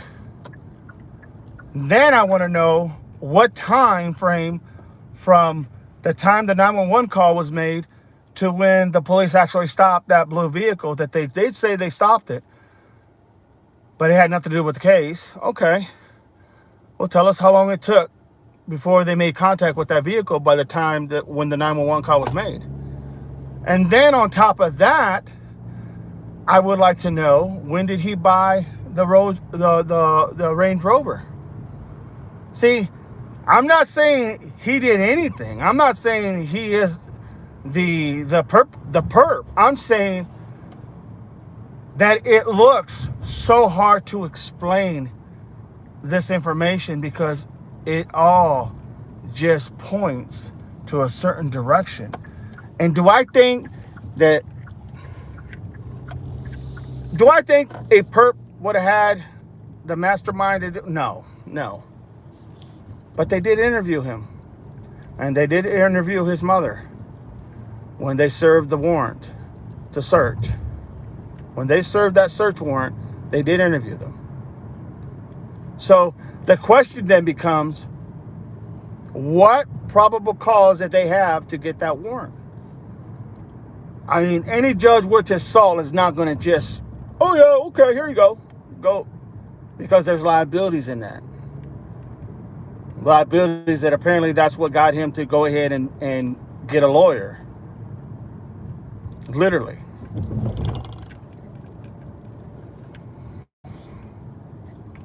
So I'm not sure how all this unfolds. What I am concerned about is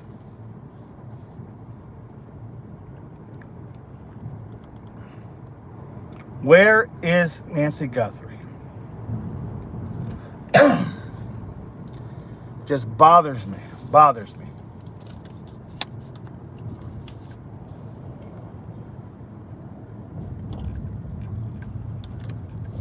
What about the... Hang on a second, I'm reading what you just wrote. Hang on, Yuli. What about the permit? Looking for Nancy. Permit. I don't follow. What about the... That's the word is permit?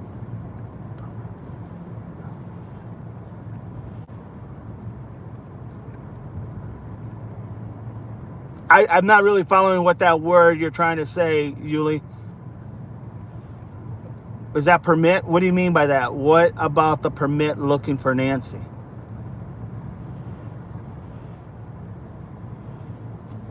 I'm not sure what you're asking. If you can clarify that word for me, I appreciate it. And then I'd probably be able to. But here's the thing, everybody. And this is what's happening. This is literally what's taking place. Don't forget, if you're new here, click like, subscribe. Not asking for anything from you. Just want your all's attention and want you guys to participate in trying to bring Nancy home. That's it. So if you guys can do that for me, man, I'd really appreciate it. This Marine appreciates it. So that's where we're at.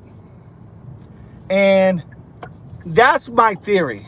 And I tell you what, until somebody can debunk it or someone can give me a reason why not, it's not probable. Hey, I have no problem saying, hey, okay, that theory was done. But I'm telling you, it sounds so plausible. See, who is this here? Sandra Velez says hi. How you doing, Sandra? Thank you for being here. Appreciate you. Said here. Yes, the police said that they are required it. That they are required to have a permit to search. All right, go get a permit. That's what I would do if I want to search. I'm going to go get a permit. If that's what you're saying. Police said grounds groups need a permit to be able to search Is that a thing? You know, I've never really heard of that, honestly. Good question by both of you. Good question. I've never heard that personally. Here's the thing, man. When you're trying to solve, you want all the help you can get. This is why I think there was a major breakdown when the sheriff, Nanos, did not ask for help, not just from FBI, but from all the other agencies. You know, even from the local Tucson PD. You know, all of them. I'm surprised he didn't ask for help, because on something like this, man, you want to get everybody involved. It's not about, you know, this is my jurisdiction, this is my area. It's beyond that. This is about finding a human being. And the more eyes you have on it, the better you are. I have never heard of such a thing as you have to get a permit to search. I mean, think about that for a minute.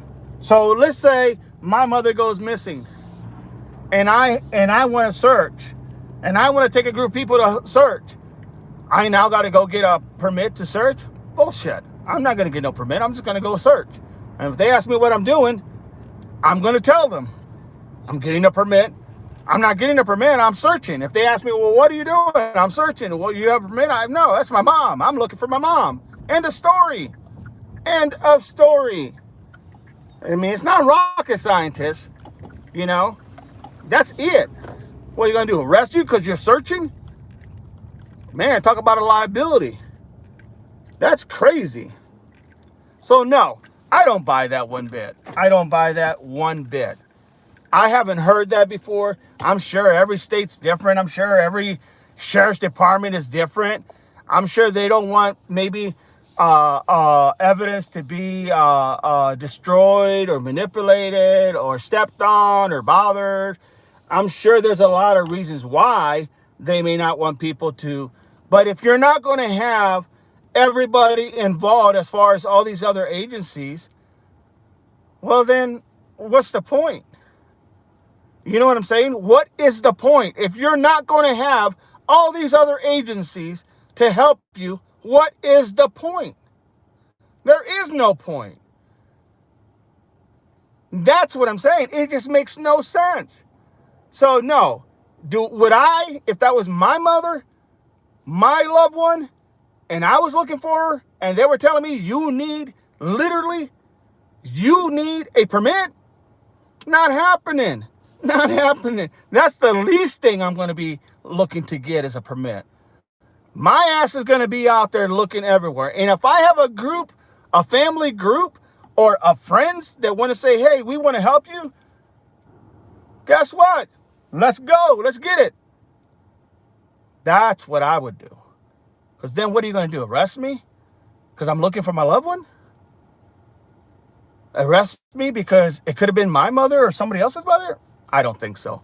I think that's just a way of getting people who are really wanting to help, but not sure if they should, because they're not really sure if it's, you know, could they get in trouble, and what if this happens here? What if this happens there? I think that's just a way of putting a little bit of fear and doubt into people who want to help. And why you would do that is beyond me, because the more help you have, the better you're going to have a succession of trying to find this person. It's just that simple, man. It's all about the numbers game. How many people do you have that we can go ahead and get out there at once and locate this individual? It's that simple. It is that simple. And yet, I've never, in all my years of law enforcement, when we're looking for somebody, I have never had or known anybody to say, you need to get a permit in order to search. Now, the common sense thing is that, yeah, you can't go on people's private property and search because that's their property. But anywhere where there's, you know, out there in the desert where it's owned by, you know, Pima County or owned by, you know, whatever, the state or whatever, and you're wanting to help, hey, more power to you. The more the merrier. That's usually what is said. The more the merrier. This is my story says, that's what I was about to say. What was the PC for the warrant? That's what I want to know. No doubt about it. That's what I want to know. I want to know what was the probable cause for it, because that's going to answer what they were looking at him for, why they were looking at him for. The last time we had someone missing, it was someone that was on YouTube who spotted them. And there's nothing wrong with that. I think that YouTube people are great. Hey, look, these are only 2 eyes, okay? 2 eyes. You ever hear the theory of, 4 eyes is better than 2? Looking at something, 6 eyes are better than 4. The more eyes you have out there on something, the more prone logically that you're going to end up finding that person.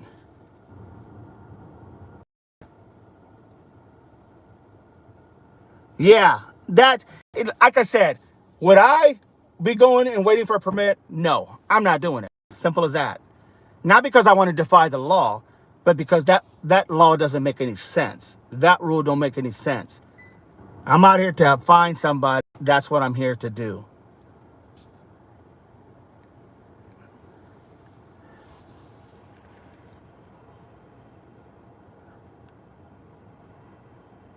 The real catch. I like you. Common sense guy. Yuli said hi. Thank you so much. Thank you so much, both of you. I appreciate all of you guys in here. The real catch. Hey, look, if you know anything about me, I will tell you everything is common sense. Everything to me is about common sense. Hold on a second. Give me a second. I got to get some. Give me 1 second. I'll be right back. Got to get something to drink.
All right, I'm back, everybody.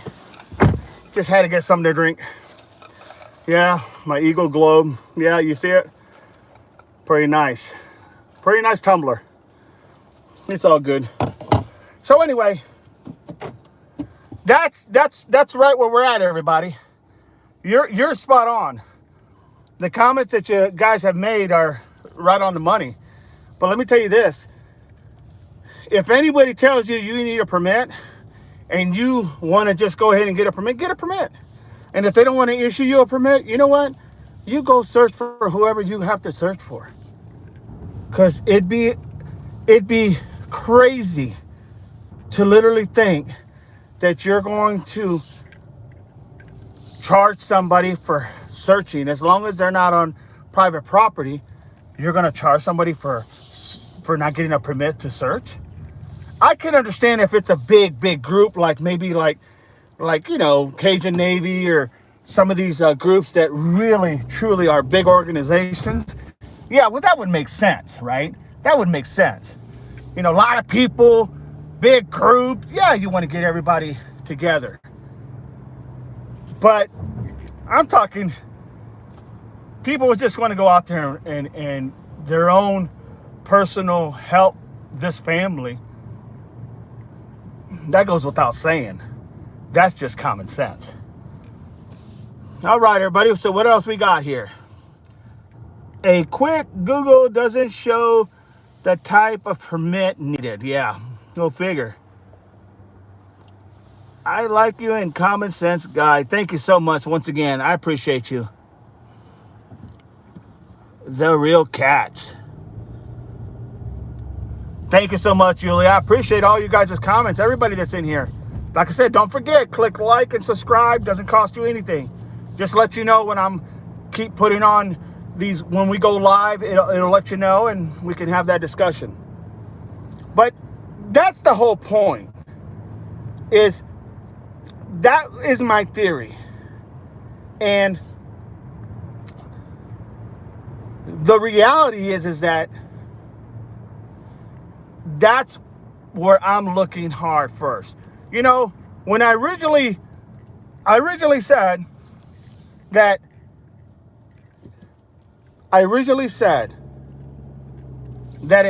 if we were going to go search for her, okay, if they were going to do that, they should have done it from the beginning, and they should have pulled all stops. I'm talking infrared cameras. I'm talking everything. And we covered this before in the other lives. There's 3 other lives before this one. This is the 4th one. That's part 4. But you need to really watch the other ones to really understand why I feel like I feel. And I'm not saying, once again, let me clarify, I'm not saying Luke Daly did this. I'm not even saying he was a part of it. I'm saying the information that I have looked at just doesn't make sense to me. Just don't make sense to me, And I would be looking at that. Just like I told you before, I would be looking at Tomasco. Why wasn't his car on any videos or pictures from the neighbors to Nancy Guthrie's home? Why? Why isn't there anything there to literally justify him being there and dropping her off and leaving? Yeah, they say they got the garage door going down.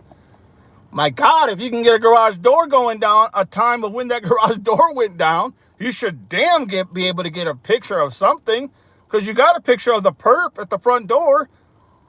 You got all these other pictures and videos of cars passing by. Does that make sense to you? Because it sure as hell don't make sense to me.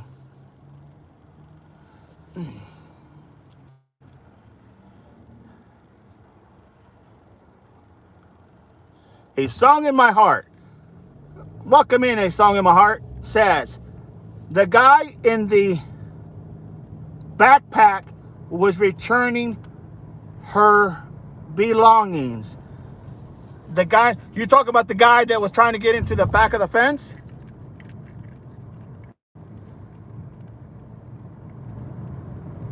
Is that the guy you're saying that wore the backpack that was trying to get in the back of the fence, trying to unlatch it?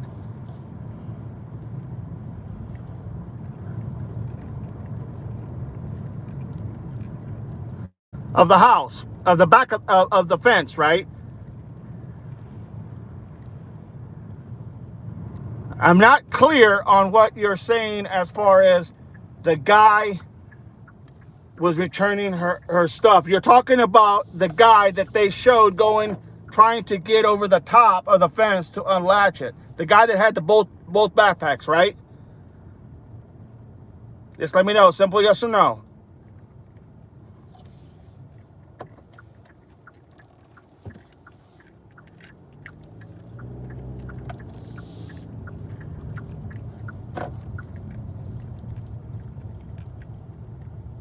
Oh, you were thinking of the guy at the front door, the perp. I got you. I got you. That's kind of an odd. Why would you wear a mask? Why would you be that? You're talking about the guy that was at the front door returning her stuff? You're talking about the one that had the mask on? I was thinking the guy at the front door. You know, the backpack showed, you know, the backpack showed, you know how the backpack showed like a phone in the back was Nancy's phone, maybe?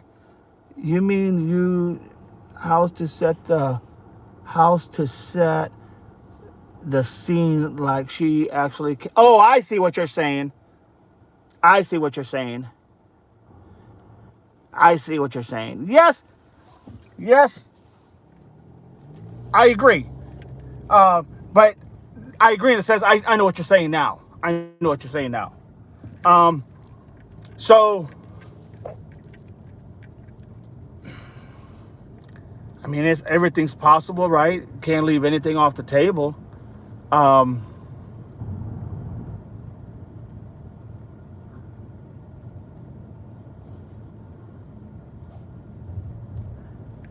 yeah,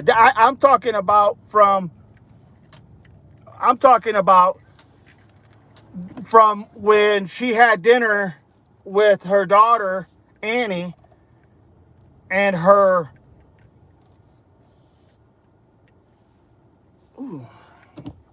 daughter Annie and her son-in-law Tomasco when she went over for dinner Saturday at 6:30 p.m. Arizona time, and then she went ahead and um, she went ahead and then she went ahead at Arizona time, and then she went ahead. She took a Uber there, but when she came back, Tomasco brought her back. Okay, and when Tomasco brought her back, there's no pictures of his car dropping her off or leaving. Yeah, nothing makes sense. Give me a sec. Nothing makes sense.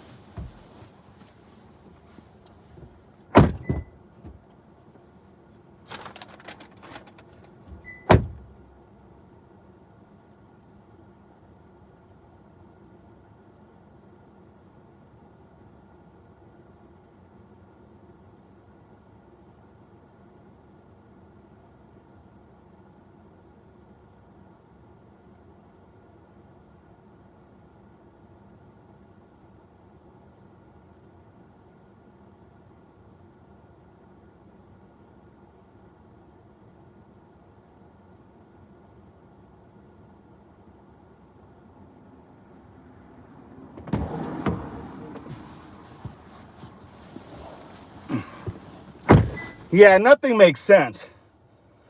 In all honesty.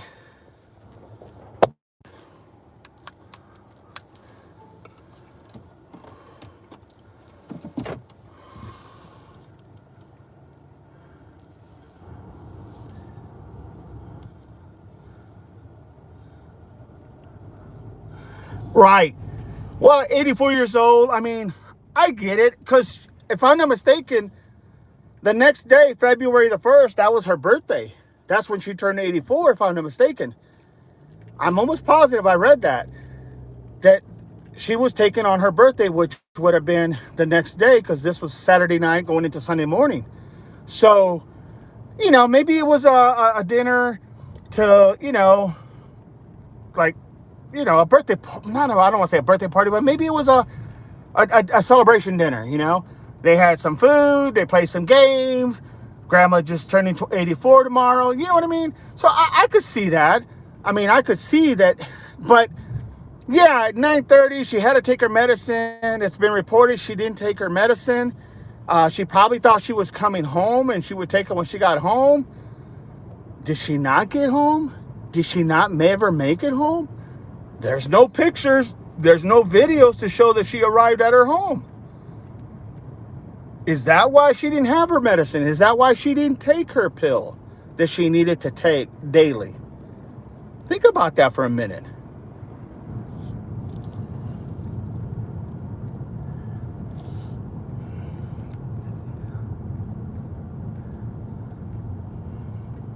trying to read this last part here.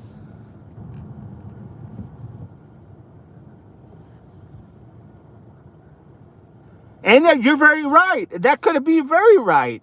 No doubt about it. The real cat. No doubt about it.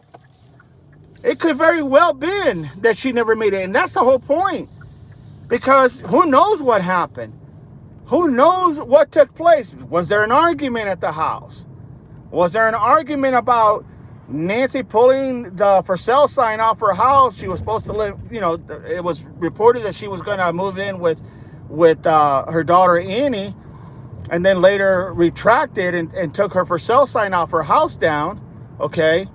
Was there an argument? Was there a situation? Did Annie confront, did Nancy confront Annie about, calling the protection, the elderly, people, who deal with elderly that, basically like, I can't think of the word, but basically when they can't take care of themselves, and whatnot. Did she go ahead and they get an argument about that? Because it was reported, I think, that Annie was the one that called the agency about that, her well-being, if you will, like basically not able to take care of herself and stuff.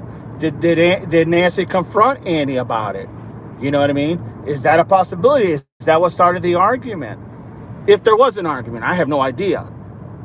What I do know is that we never saw a picture of Tomasco's vehicle. The blue, what is it? It's a blue, light, small blue CRV or something like that he took her home in. It's the only car they have, so didn't see anything in the video. Why? And it just makes you wonder. I'm going to move this phone so I can see it here. Hang on. It's so hard to see. Let's see if I can make this. No, I can't make it any lighter. So, all right. So, I also, see here. Let me see what this says. I also have a theory. Okay, let's see it. Let me read this theory. Now,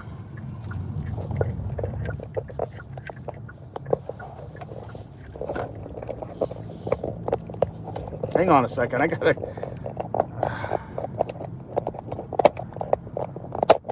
There we go. I gotta move this phone. It's gonna be moving a little bit because I gotta read this.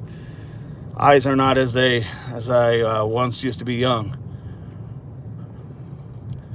Okay, so I don't think she... Yeah, I agree with you, Katz. I agree with you. It's a very good possibility she never made it home. That's why there's no footage. A Song in My Heart says, where Tommaso and Annie front door camera footage, you know why? Probably have a camera. Yeah, probably. I also have a theory, okay, about the man on the front porch in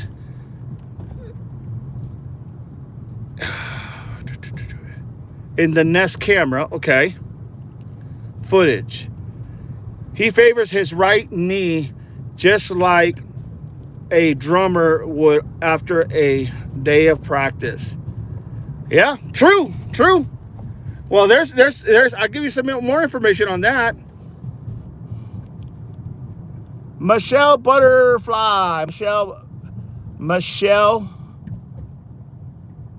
Battersby. Hello, Michelle. Good to have you in here. Thank you so much for being here. Do me a favor, click like and subscribe. Doesn't cost you anything. Just let you know when I'm going live. And that's all I ask for, is just you guys to participate and get involved in the conversation. Yeah, so good to have you, Michelle. Thank you so much. So you do have an issue, speaking to the question from In My Heart. She was saying that about the foot dragging, the drummer usually has that after being played practice or whatever. You're totally right. Totally agree. Totally agree. There's that footage that I think it was put out by Monkey Intuition or Monkey something. It's a podcaster. Very smart man. Put this collage of two pictures together, videos, and it's with the way the perp in the front of Nancy's house. Okay, that perp they showed in front of Nancy's house, when he walked back to get those flowers and that foliage from the front yard, or from the front of the house till he can block the camera. He showed the way he walked, and he put a side by side with Tomasco. And damn, if you would not know, they both walked exactly the same. They call it like a duck walk, where your feet are out like this. Your feet are doing this number, like a duck. Both of those had that. They looked identical. I mean, I cannot believe that I didn't see that before. But they looked identical, literally identical. And he did a great job at going ahead and showing everybody, what was going on. So, yeah, as far as the walk goes, absolutely, there's a lot there. I mean, you can tell a person's how they walk. He had kind of like a little bow-legged kind of, just a little bit, but he had that duck walk, almost like out. His feet were out. When they would walk, they'd walk out, and they would come like this and walk out. Both of the perps, well, I shouldn't say both of the perps. The perp in the front camera of Nancy and Tomasco, he put a side by side, and he used the walk when Tomasco and Annie and Savannah went to the shrine at Nancy Guthrie's home to go ahead. He went to the shrine when they went there to pay their respects and see everybody, what everybody had wrote and the flowers they had put there. He literally put that side, but I'm telling you, it's identical. It's identical. So, I mean, I get where you're coming from, and I could never rule anybody out. Not this soon. Yeah, there you go. I'm sorry. It was Monk Investigates. Yes, absolutely. Thank you for that correction. Monk Investigates. The Real Cats. Yes, Monk Investigates. Smart man. Put that video out. My God, if you haven't seen it, you need to see it, because it is so, I mean, in my opinion, it is so spot on. So spot on.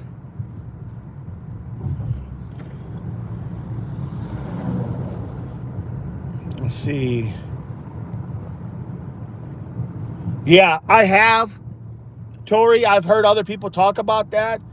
But I'm telling you, Monk had it down, literally. Literally. It was very impressive. Let's see, what is, this is my story says, was Annie trying to get guardianship? That's a suspect. Yeah, I mean, that was the thing. I think she was trying to get guardianship of her mother, and I don't know, she had called in or something to that effect. I mean, I'd be lying if I try to say it exactly, but somebody had called in because they felt she needed guardianship and she wanted her guardianship, and that could have been the argument that happened. Who knows? But yes, she wanted to. And yeah, I mean, I understand, when you want to take care of your mom. I get it. I've been there, done that. I understand that. When you want to take care of your mother, one of the reasons I left one of my law enforcement and came back to my location and picked it up there was because I came back to help take care of my mother. So literally, I get it. But, we weren't rich by no way means. So it wasn't like, trying to go ahead and literally, it wasn't like we were trying to go ahead and get anything because there was nothing to get. So, you know, so I guess I say that because, yes, it's okay to want to do that, help your mom. I just don't know what the intentions were behind, and maybe Nancy felt like there was some hidden agenda, and that's why she went ahead and was not happy. I don't know. I can't say if they had an argument because I don't know that. I don't think any of us will ever really know that. But I can say it just doesn't look right. Good question. No doubt about it, Story. Good question. In my heart says, message retracted. In my heart says, Tommaso and Annie seem like they're grieving differently than Savannah.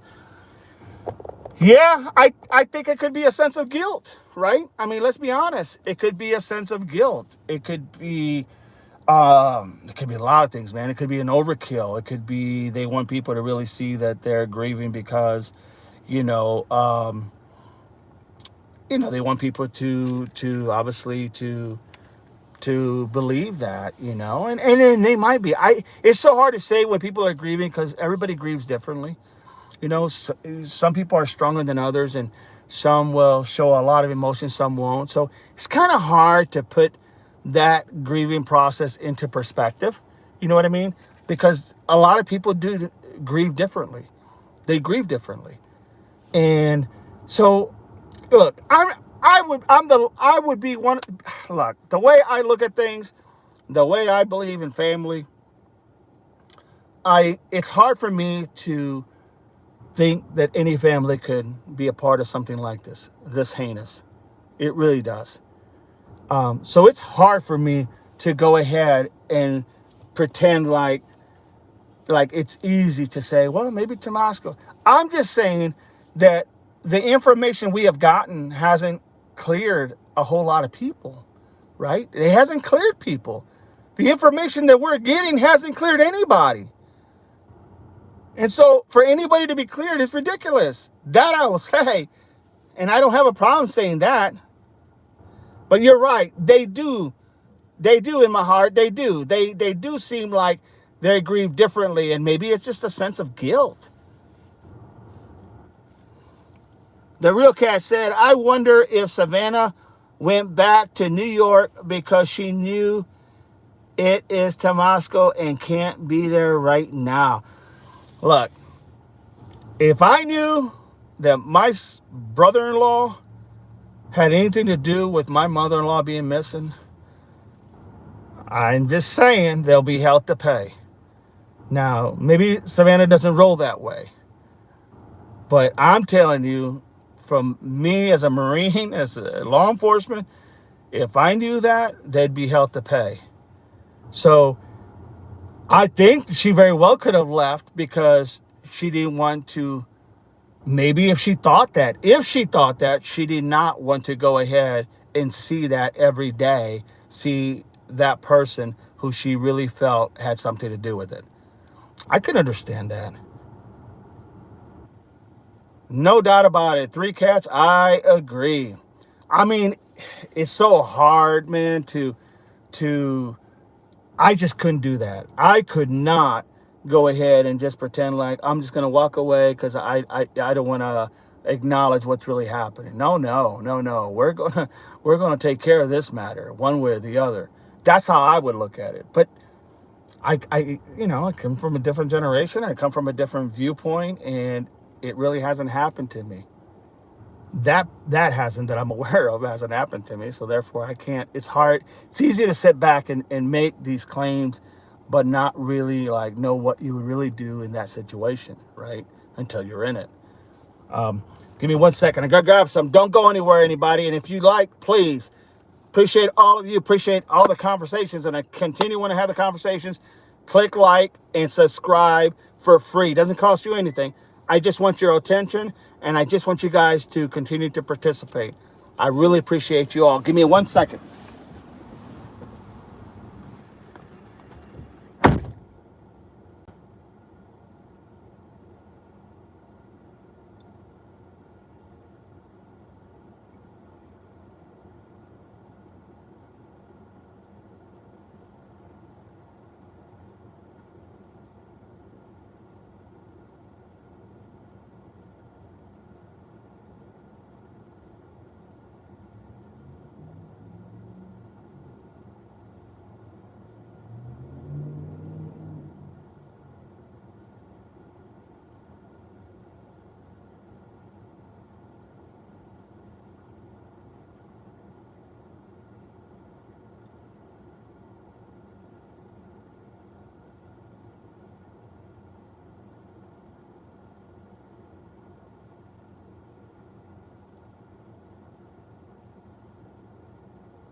All right, everybody, I'm back.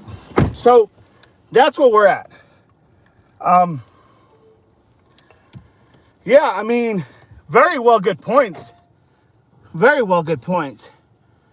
Savannah also had 2 young kids, says my heart. Savannah has 2. Yes, absolutely. Absolutely.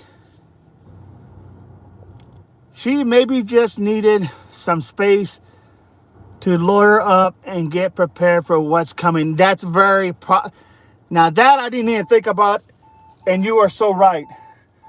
That is very, very probable. I could see that big time. She knows that this is gonna get very serious, or she feels that it's gonna get very serious.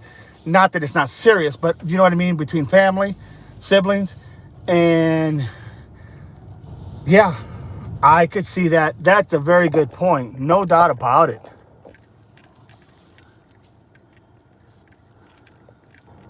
Well said, Kat. My story said, of the areas of law I deal in is elderly advocacy. There you go. That's what I was meaning before. It's called undue influence when one tries to control the narrative. There you go. Yeah, you're right. Thank you for that. I appreciate you. Thank you so much. Appreciate your story.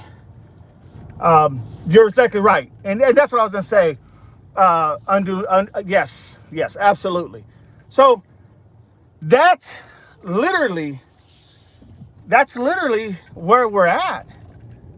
I mean, I don't know, man. I don't know how anybody, I just don't know how anybody squares it, in all honesty.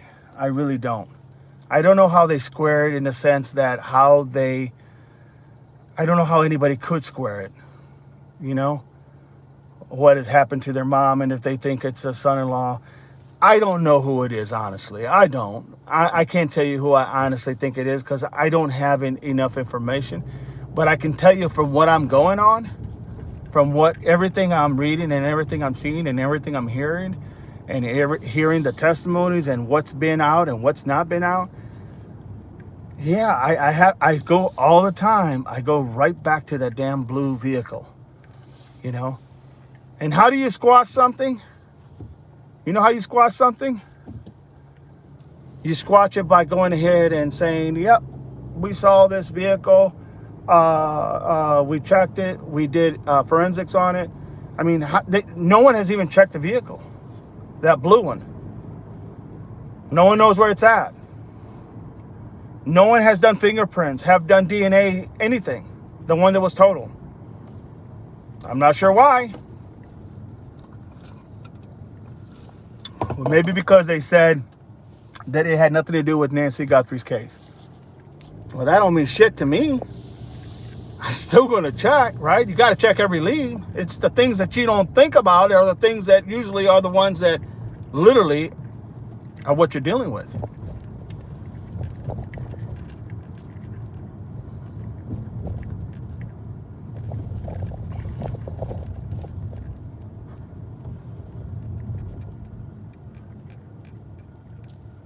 The sheriff knows it's T and is trying to pin it on someone else and why he botched the scene. And I'm like, cats. So Cat thinks that, or believes that it is T, tomato, you know, and that it is him, and that the sheriff is trying to pin it on someone else because he botched the case. That's probable. That's possible. Here's the thing, though. I mean, you know, there's a lot at stake here from a lot of different perspectives, from a lot of different people. Okay? There's a lot at stake. And in law enforcement, literally all you have is your word in law enforcement. Once you tarnish your word, you have nothing. I mean, literally, you just don't have nothing. Once you tarnish your word, once you compromise your integrity, you have nothing. And I do mean nothing. So Man, if that is the case, man, that's sad. If that is the case, because that's all you got in law enforcement. And once you tarnish that, there's no way of getting it back. You know, once you're compromised, there's no way of getting it back. It just doesn't work that way. So, you know, I've seen many people lose their careers because they told untruths on the stand and then got caught, and they are no longer effective because anything they will ever do, they will always be brought up, and that will be brought up, and most likely the case that they're working on will be thrown out. I mean, that's just fact. So if he's going to risk, if Nanos is going to risk all that, man, I don't know. Man, that's crazy. That's crazy. But you know what? You could have something there. You could very well have something there. You know? Here's the thing. You know, and I don't like this thing about lack of information leads to speculation. No, lack of information just means you don't freaking know, period. So when you hear people say that, you know, understand, lack of information just means you don't damn know. You don't have any idea. You don't have any facts. Okay? Doesn't mean that you can create your own suspicions and your own, literally your own, you can go ahead and basically, you know, make your own, you can make anybody can make assumptions, and anybody can make, you can't just put your own freaking narrative in it. Okay? You can't, because that's when people get hurt. Innocent people get hurt. So I hate that logic, as in, you know, lack of information leads to speculation. No, lack of information just means you don't know. And in some cases, you're not supposed to know. And in other cases, you know, whoever has that information is dropping the ball. It's just that simple. But you should never go on assumptions and things, like make it like it's valid. Like, if you don't give me this information, then we're going to run with this. It doesn't work like that. It shouldn't work like that, and it doesn't work like that. But that's just me. Let me drop this off. Give me a second.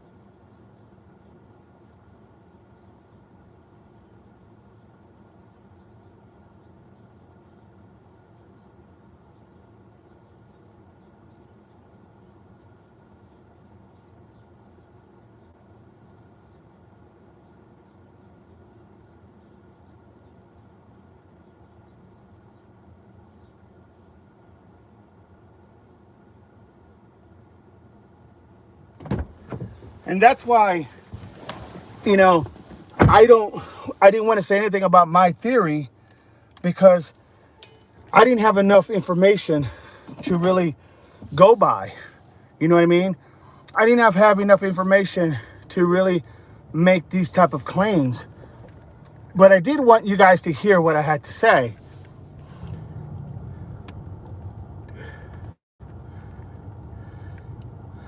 No, I agree with that. I agree with that, cats. It doesn't look good. I guess they did a recall petition. And if you know anything about recalls, you know, when, you know, because he is an elected official, because he is an elected official, the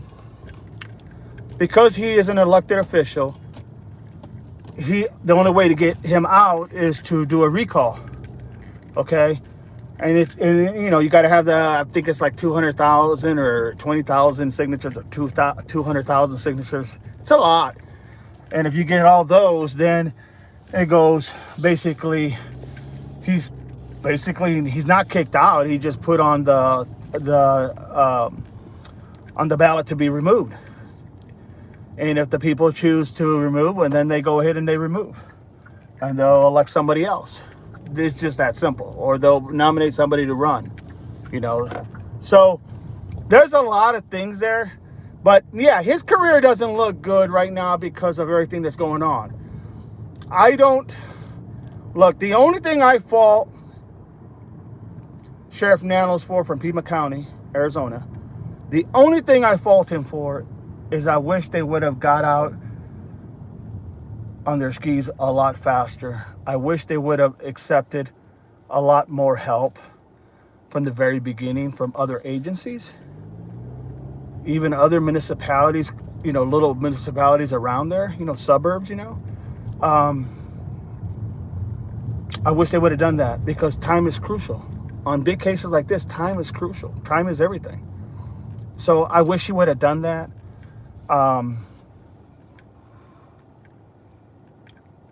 It's not that I don't know him enough to say I trust him or don't trust him. He's in law enforcement, so I have to, obviously give him the benefit of the doubt. But I didn't like how this case was handled. I didn't like the fact that there wasn't a little bit given to the people. And what I mean by that is a little bit of what was going on so that people could go ahead and understand that people could understand that, hey, have a little faith in the police, you don't want people to lose that faith they have in their law enforcement, because at the end of the day, if you don't have faith in your law enforcement, then who really takes care of your community? Who really takes care of your people? Who really takes care of your town, your city, your state? So you cannot let people lose faith of that. And you can give them some stuff like with Tomasco, they said, well, we looked and we couldn't find any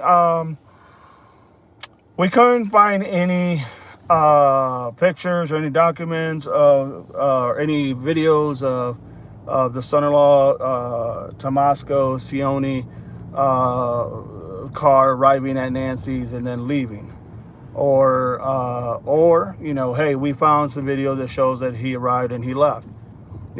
There's little things that you can give the people to give them hope that you are doing what you can. There's little things you can give the people. You can say, we got all these agencies here that are going to help try to find her, and we're getting cooperations from the, all these different entities, right? Everyone wants to be a part of helping somebody, especially like this, that has happened. But the problem is that he didn't do that.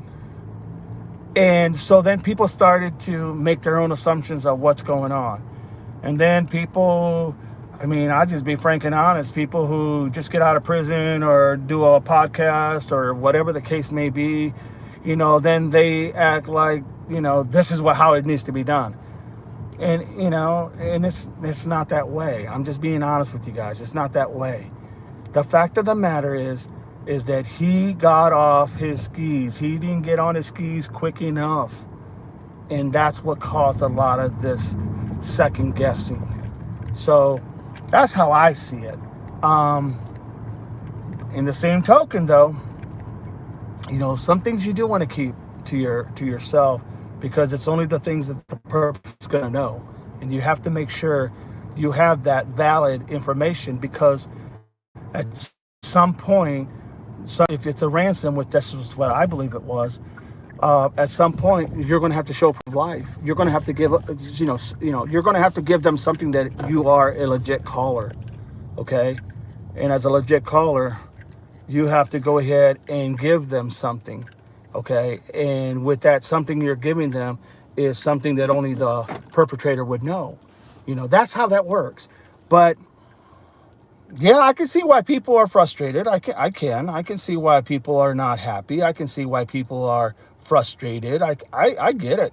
I get it. I totally get it. Totally get it. And it's very understanding, why people are upset. Very understanding. All right, everybody. Give me a second. Be back in 1 second. Don't go nowhere.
All right, so I'm back. So here's the other thing.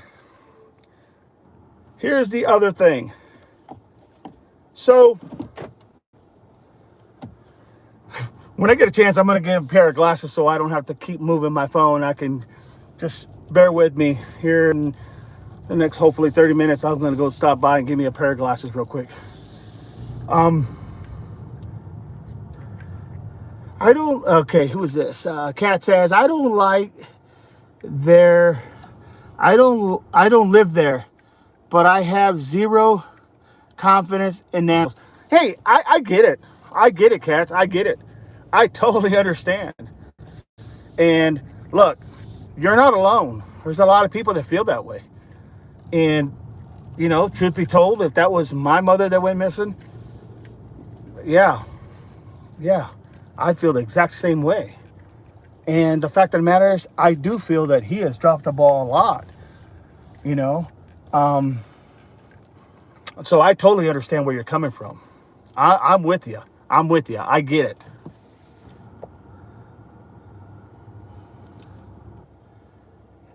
Is there any reason she would be hidden in a hospital or elderly home under HIPAA?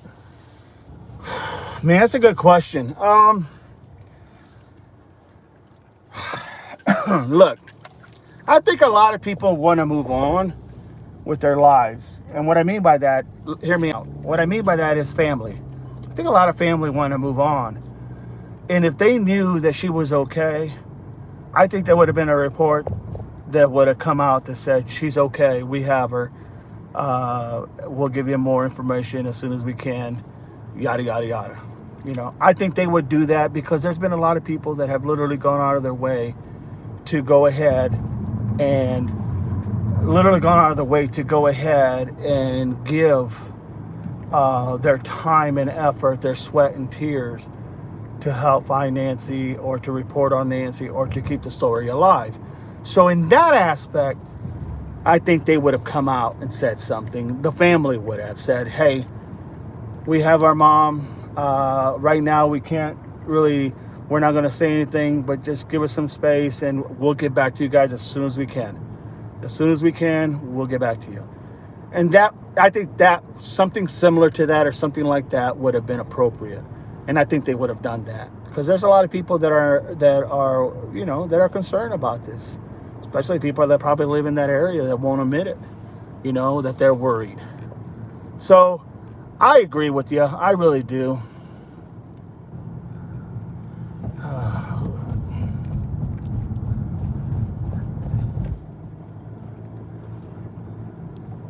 I'm here. It's Song of My Heart. I'm here. I'm still here. No worries. But I agree with you. I don't live there either. I actually just got back from there. Not from Tucson, but from, when I say just got back there, about a few months ago. But I was more by the Phoenix area. But I understand. I get it. I mean, I'm basing everything that I tell you guys literally is all based from what I have learned and what I have done and what I've gone through in my law enforcement. And so you guys are getting the rawest of the raw because I there's nothing for me other than tell you guys how I would have handled it, how I would have seen it, what should have been done, what could have been done. And once again, I always say this to people, it's easy to pretend like it's easy to play back armchair quarterback. It's easy to do that because you have time to think and prepare and do this and that. But when you're on the fly, it's very hard. So, but yeah, I'd love to see Nancy come home to her family, and it'd be a happy ending story. It'd be one hell of a movie, more than likely. But most of all, it'd be peace of mind to a lot of people. So here we go. My story says, going back to Daly, okay? I like that one so far. Going back to Daly, he he lawyered up. Innocent people don't lawyer up in my experience. Yeah, I know, Celtic Pet. I'm going to give me some glasses. I know. Just give me time. You're right. I mean, you're right. Innocent people don't lawyer up. Not always. I mean, sometimes, man, we see what happens when people don't have attorneys, right? It's like they really, like, some of them get railroaded, right? But in something like this, I mean, if you had come to me and you suspected that I did something and you come to me, I would have told you, you're out of your damn mind. You know, like, when the hell do you get this from? Like, are you kidding me? You know, you would have known by how I was responding to you that, like, I think we got the wrong guy. You know, you would have known. And then if you would have tried to go ahead and pursue, like, oh, he has to have done it, he's the one that did it, then I'm like, you know what? Okay, well, enough with this shit. I'm just going to give me a lawyer and I'm going to start, I'm going to start protecting myself because this ain't going to happen. So I can see both. But the way that I see how Luke handled it was not good. Was not good, in all honesty. I mean, he didn't do himself any favors with the interview with Brianna Whitney. He didn't do any favors for himself with going back again and doing another interview with, I forgot who it was. He didn't do himself any favors by saying what he said to the cops. Fact of the matter is, a lot of this stuff that has fallen on his lap has been all self-inflicted to himself, by himself. It's just that simple. It's just that simple. And so when you do stuff like that, there's, it's like, when that old saying, where there's smoke, there's fire. Yeah, this son bitch is burning big time. When there's smoke, there is fire. No doubt about it. Yes, Celtic Pet, I know I need glasses. Celtic Pet said, hi. How are you doing, Celtic Pet? Glad you are in the house. Been a great chat. Been a great conversation with a lot of people. Great conversation. So that's what I would say, honestly. That's what I would say, is that he as in Luke Daly, really did a lot of this harm, or this getting people to read things into this on his own. He did this to himself, okay?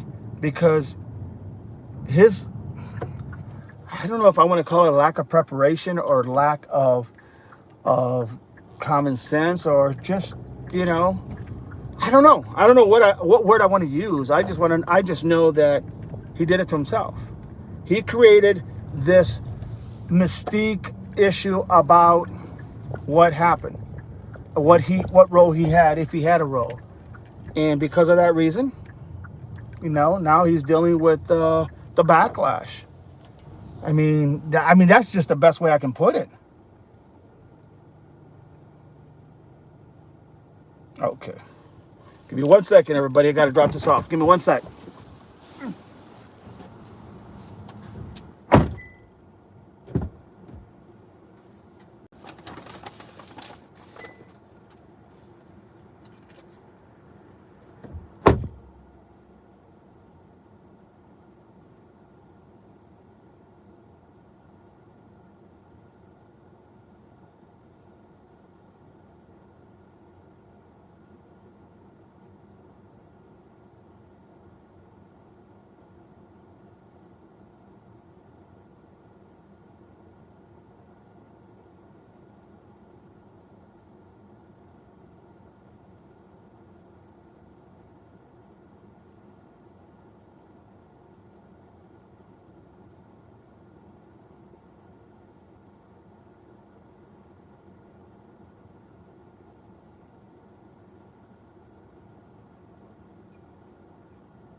So I'm back. So, yeah, that's what I would say. that's what I would say. A lot of this he has done on his own. Do me a favor, if you haven't subscribed, please subscribe. Click like to the stream. I don't ask for anything from you other than get engaged, get in this conversation, and that's it. Because it's nice to be able to have conversations with people who really want the same outcome at the end of the day, or who have just different ideas. I love it.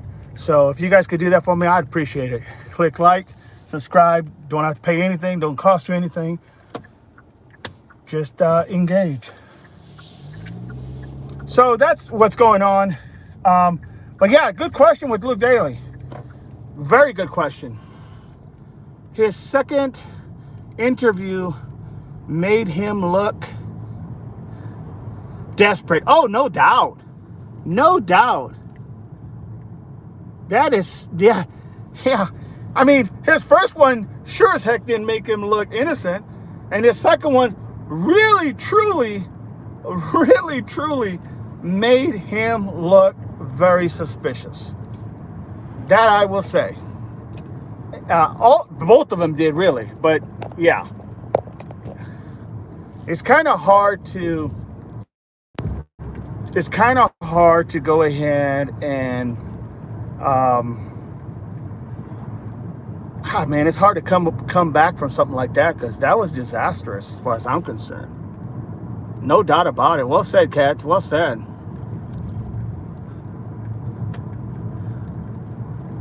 Celtic Pat in the house. Celtic Pat, I am here. Where he go, I am here. So yeah, everybody, that's the whole point. But so we covered a lot of different grounds and different reasons and why and how come. I think you guys kind of know where my thinking is on where all this is not just headed, but all this is about. Yeah, I can see that. And I know you guys see it. But I tell you, the one thing that really gets me to think is I still want to know about that blue Dodge Charger. I want to know when it was in an accident. When did it get totaled? All I'm hearing and all I'm seeing is that vehicle was totaled before February the 13th, when they issued a search warrant to Luke Daly. I cannot find anything that says when it happened. And I think it would put my mind to rest. I can tell you that. It'll put my mind to rest just to know, just to have an idea. Because then I would go, okay, geez, good. Now I go a different route here.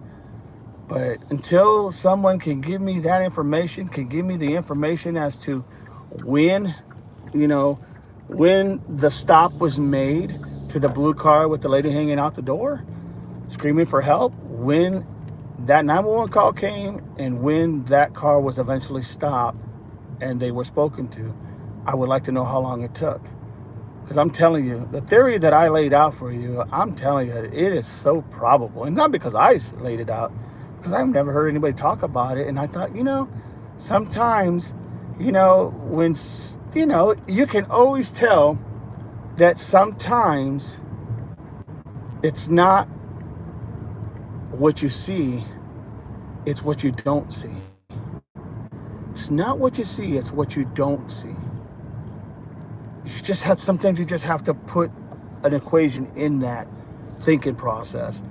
And then all of a sudden you start to realize, holy moly, like, it is possible. It is definitely possible. That's how I see it, anyway.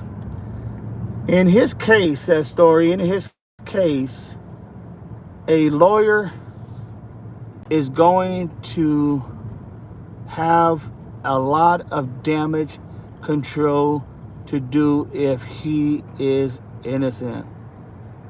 Oh, I agree. I agree. I mean, I don't think that any lawyer, if he had a lawyer from the very get go, I don't think anybody would have allowed him to say anything. You know what I mean? I really don't.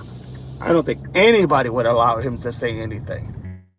So, in that aspect, you're 100% right. No doubt. Guys, I'm going to jump out here and pick up a pair of glasses real quick. Take me about 2 minutes.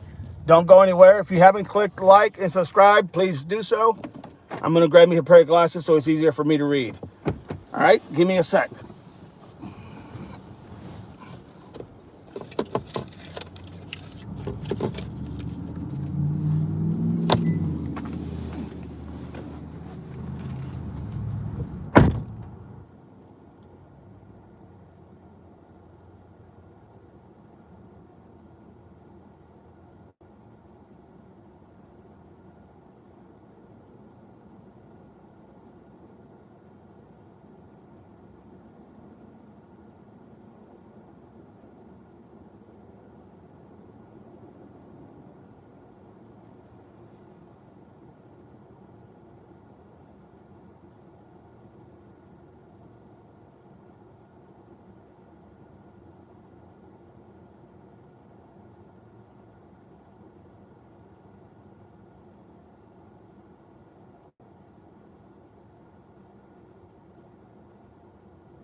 All right, everybody, I can see.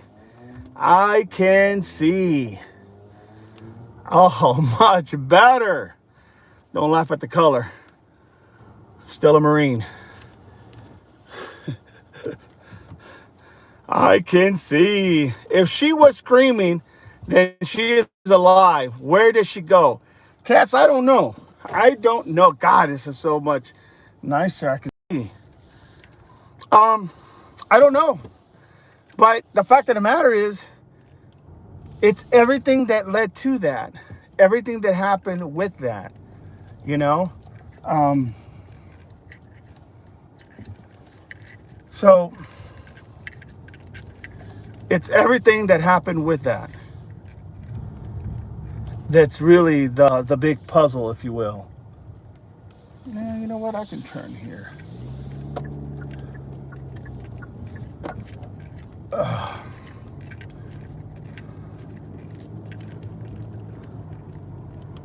Hey, Aristo.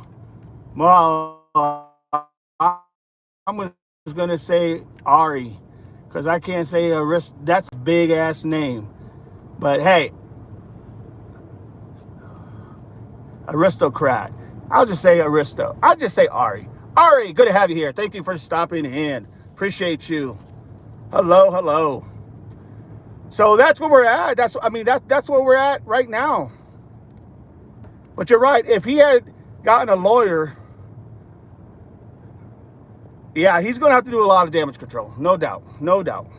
For sure. Because he has put himself in a really bad position. Luke Daly. Now, you talk about, there's other people too now. People are coming out. Certain people are coming out. They're being talked about. Let's see.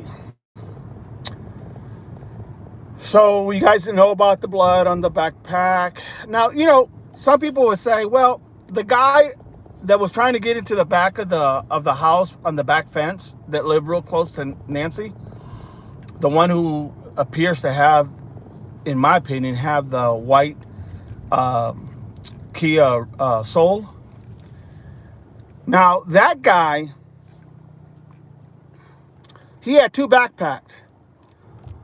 And everybody says, well, he had 2 backpacks, so therefore, the guy in the purple only had 1. You don't think he could have just took 1 off and set it down? Literally?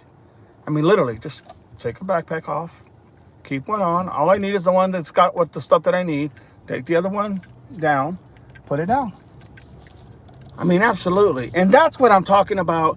It's not what you see, it's what you don't see. You can see certain things, but if you take certain things out of the equation, you can still have that sense of what you're seeing. You can still have that sense of what you're showing, and that's crucial. That is crucial.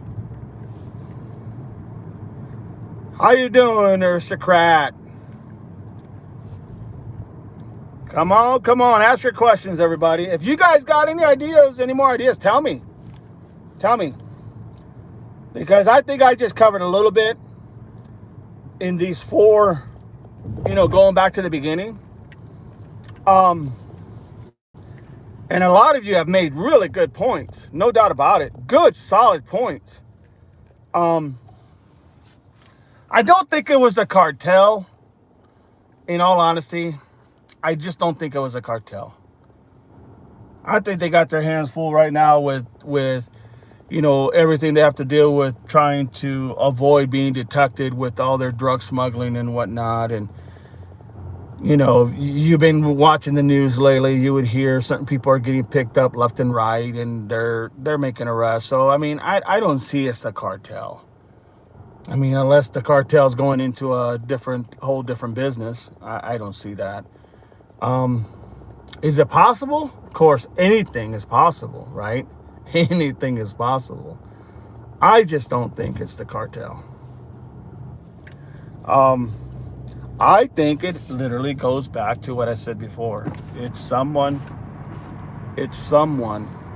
who knew the layout, who knew the movements, who knew everything that was there, that decided, hey, this is the time this is the time I'm going to make a move. And they planned it. Sure, they planned it. They may have not expected certain things, but they planned it. But it was not it was a one-off, and it was not a spontaneous, like, oh, diddly bopping down the road, and all of a sudden we're going to say, hey, let's go and get that plate. No, that didn't happen. That didn't happen. That's not realistic, in all honesty. So that's what we have. Now, there's a lot of, like I said, there's a lot of theories out there. And I know that there's a lot of connections between a lot of these people of interest. I mean, there's a lot of connection. And I've seen some connections that are being made by certain podcasters who they have been able to track down certain people and see the affiliation and whatnot. So I have seen that. But I'm not sure that, there's a lot out there. There's a lot. And I think it's right in front of us. I really do. Ooh, it's getting me headed. I think there's a lot in front of us, and it's right in front of us, staring us straight in the face. And the problem is that it's hard to envision, like, you really got to think outside the box, man. This is a really tough one. It shouldn't be as tough as it is, but it is. It is.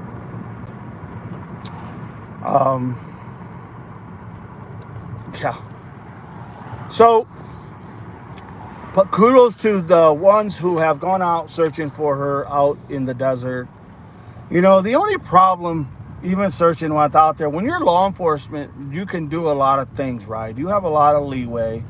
You can walk up to these certain homes, and you can literally, when it says no trespass, you can still go on their property, and you can still knock on their door and ascertain to speak to them. And, you can talk to them because you're dealing with a case.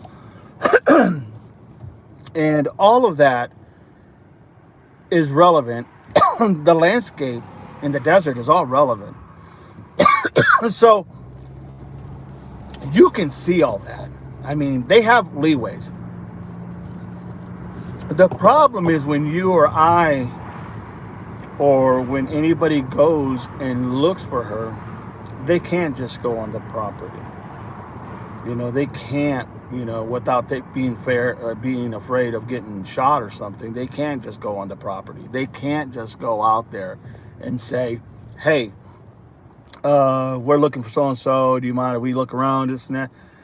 For you or I, we may not make it out of there alive. For law enforcement, they have they have a lot more leeway. And that's why I'm saying, if they had used their resources wisely, if Nanos had used his resources wisely, his people, in the law enforcement world, man, they could have literally went to a lot of these places. Because I see a lot of the places that some of these searchers go. And as soon as they come to a sign that says, no trespassing, they're done. And certain things could literally look like, oh my God, like this looks very suspicious, but they can't go in there. They can't entertain it. They can't even further investigate it because it's not their property. Whereas in law enforcement, they could have done it, and they still could. That's the difference. That is totally the difference. So it really just depends on what happens. But yeah, that's why I'm a firm believer that when a case like this happens, of any case of kidnapping, murder case, anything, a really high profile case, that's when you really want to bring in everybody. You want to bring everybody in because at the end of the day, you gotta have it, man. You gotta have it. So yes, that's where we're at. And kudos to them who still try to go out and find where Nancy's at. You know, kudos to them who are still trying to look. A lot of praise and a lot of admiration for these people who are doing it. People who are just, out there in front of her house, I'm not sure that's really helping anything. I mean, it's not like she's going to walk through her front door. So I'm not sure really what that really does other than having a conversation and having a conversation. But, that's why there's reasons why law enforcement handles certain things. There's reasons why they're supposed to do certain things. There's reasons why they're supposed to know certain things. And that's why I am doing this, is because I have the knowledge of how things operate, how things work. So there's a difference. There is truly a difference. So that's where it's at. But there's a lot of people, and then of course there's some that obviously as well as I do.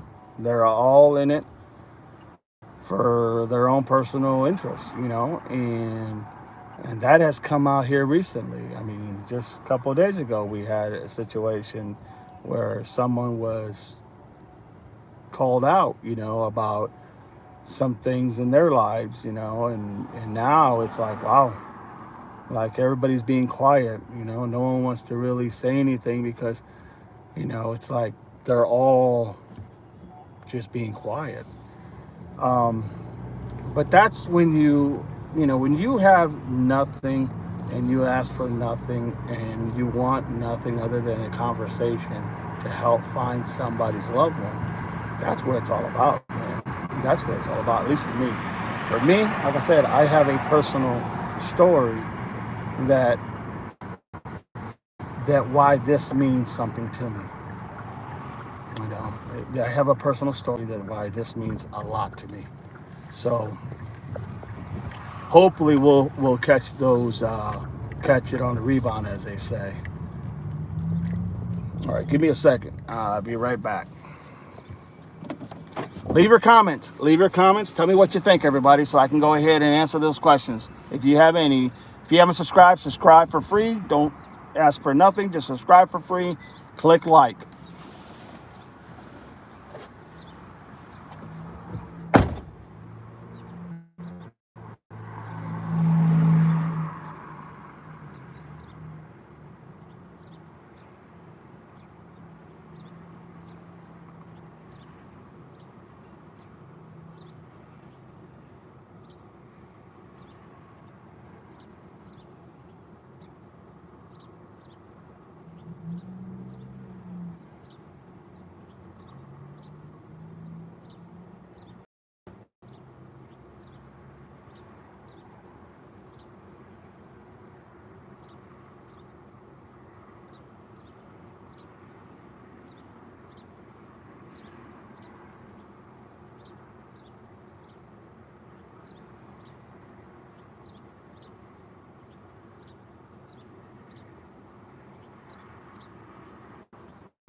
All right, everybody, I am back.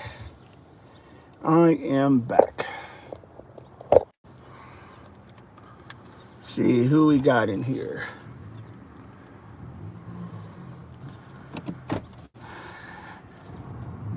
Giselle says hi. Said hi. Hoorah. Semper Fi. Nice to have you here, Giselle. Good to have you. Good to have you. Awesome. Semper Fi. Arr. That's the little military thing that I have with the Marine Corps. But yeah, we've been having great conversation. Good talks, good questions. I mean, shoot. Some of y'all could have been investigators. No doubt about it. Giselle says, hi, thank you. You're very welcome, sweetheart. You're very welcome. Thank you for being here. Thank you for being here. So that's what we do. That's what I do. You know, I try to give you guys the best information I have as to why and how come. And then we just go from there, you know, and, you know, it's just sometimes people just, they'll say certain things that will not truly help the situation, I guess is the best way to put it. And I'm just trying to be nice, that's all. But where are you from, Giselle? Where are you from? Trying to get an idea where everybody's from.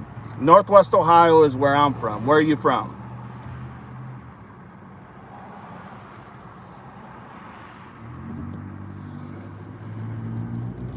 Click that like and subscribe, everybody. Do me that favor. That's all I ask.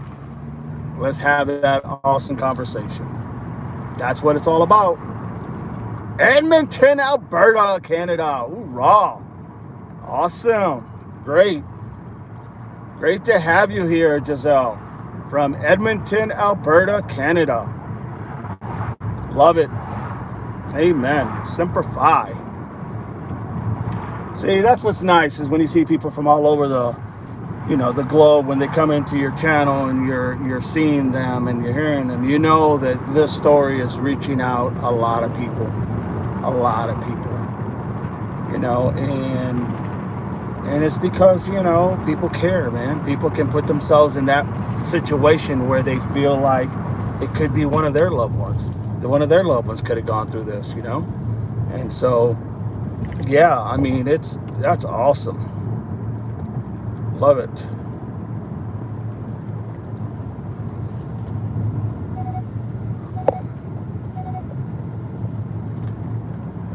But that's in a nutshell. Now, I'm going to be going live probably later on this evening. Oh, I'm guessing maybe 4 o'clock. I'll say about 4 o'clock I'm going to be going live.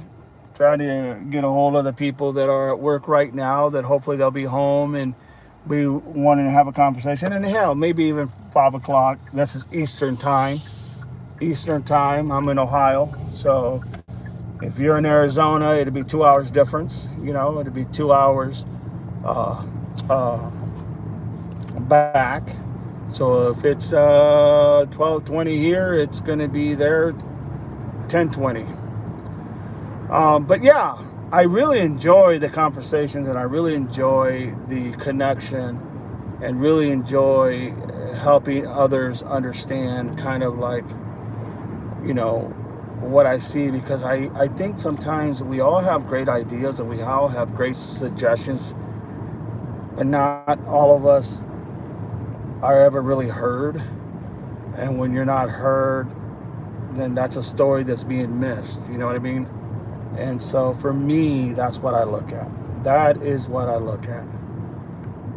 But yes, if you can join, doesn't cost you a dime, not a freaking dime, not a nickel. Doesn't cost you anybody. It doesn't cost anybody but their time. That's it. God knows time is so precious for some families when stuff like this happens.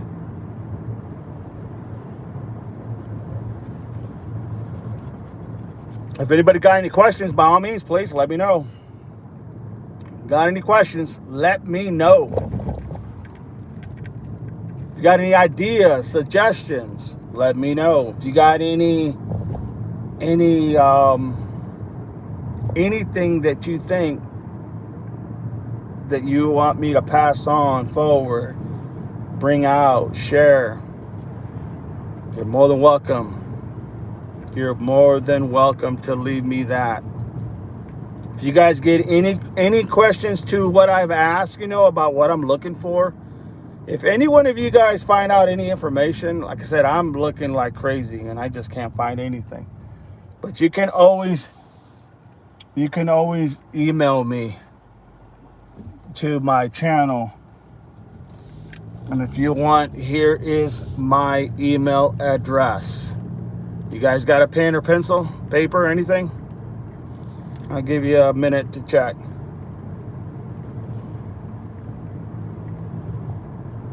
All right, ready? I'm gonna give you guys.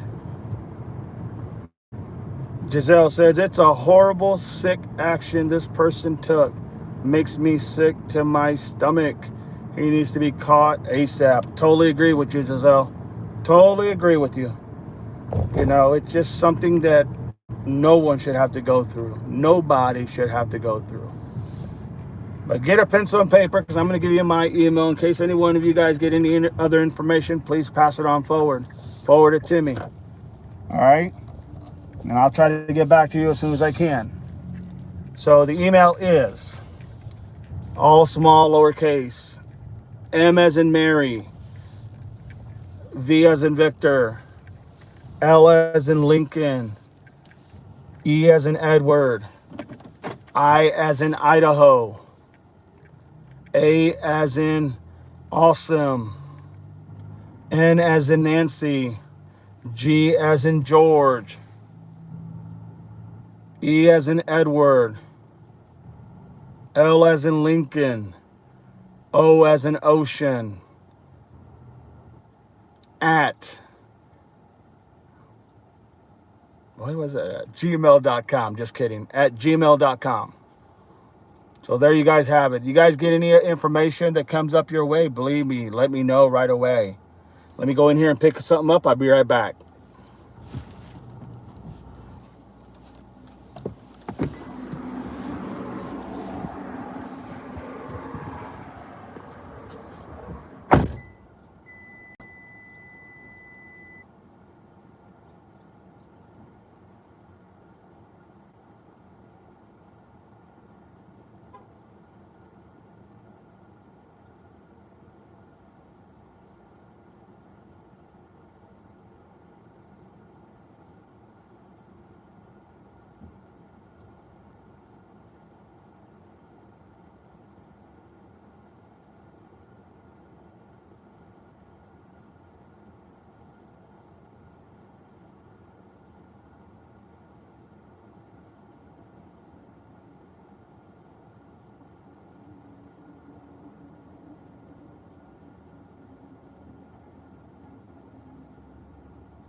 All right, I'm back.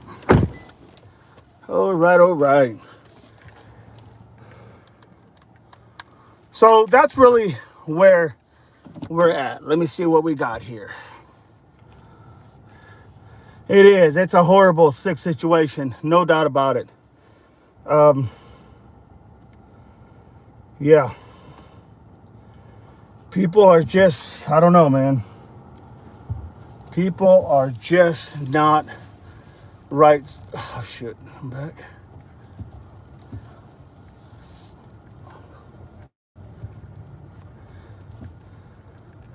Okay. Wow, Bill. Oh, God.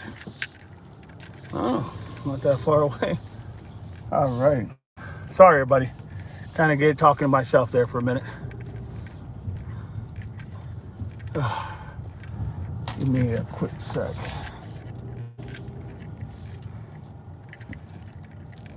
All right.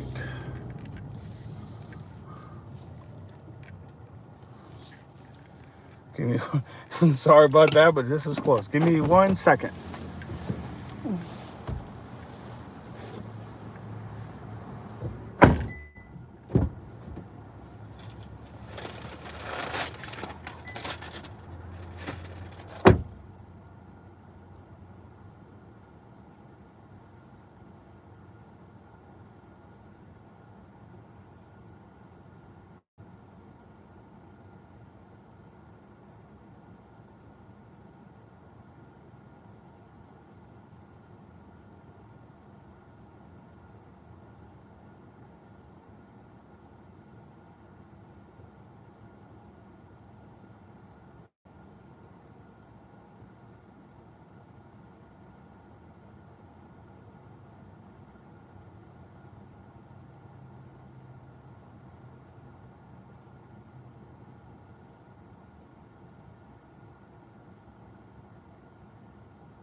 All right, everybody.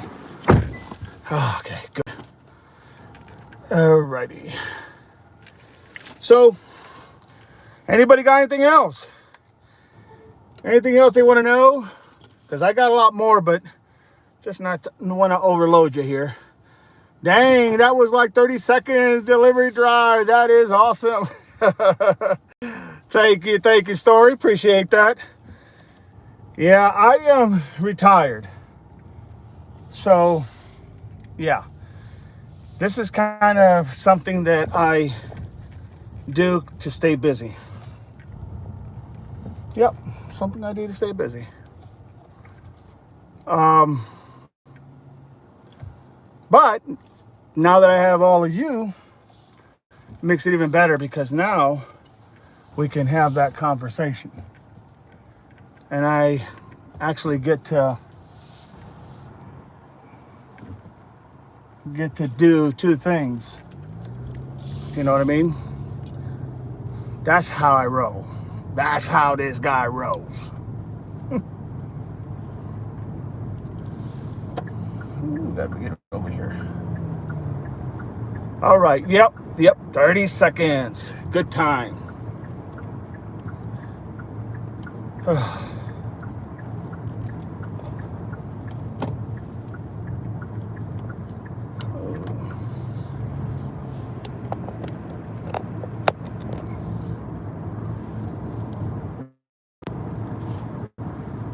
So yeah, there's a lot of other things there that are out there still. I mean, they're still, they keep showing the same footages, but it's like every time you find something else, you try to figure out like, I mean, you watch it over and over on the backpacks. You watch it over and over on the perp walking back to pick up the flowers, of the foliage so you can cover the camera. You're trying to look at every little angle. Then you're also subtracting something that, for example, like I was telling you about the blue vehicle, take out the victim. How many people were in that vehicle? They stopped it. Take out that victim, just like a normal car driving, right? Not really normal because it's at 2:30 in the morning. I mean, but you know what I mean? Put that equation back in there, take it out, and you say, wow, that is very probable. And that's what I'm saying. That is what I'm saying. Sometimes people just don't, because everybody's looking for the most obvious. And sometimes you got to fit that obvious to fit it in the pattern, But yeah, I mean, you guys been great. Now, there's other things too. They be talking a lot about the washes. The washes where the rain flows down and creates that, I don't know what you would call it, creates that, me a second here. Give me a second here.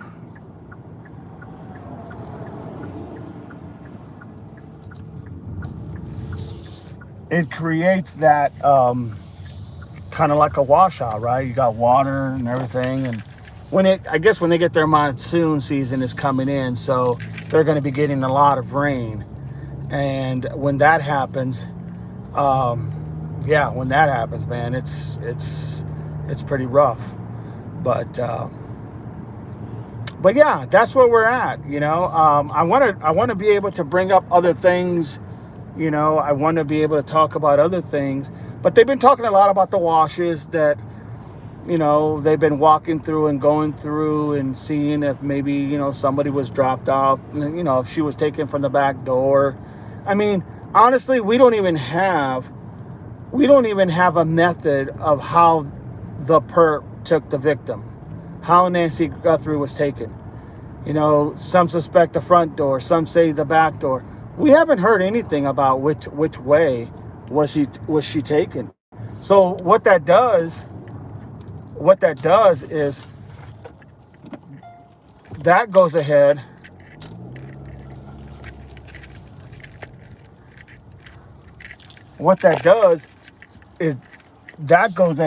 and literally gives you the thought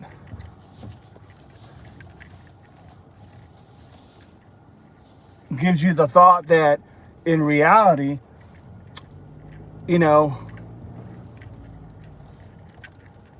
it gives you the thought of the idea of how and how come and who and what and why, right?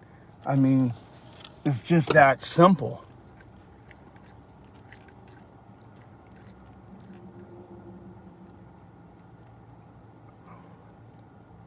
Okay. All right. Give me a second, everybody. Give me 1 sec. 1 second, literally.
So yeah, that's where we're at. I mean,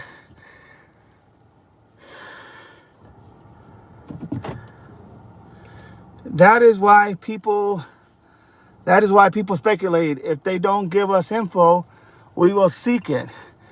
Humans have a natural curiosity. They are withholding info, so of course we are seeking theories.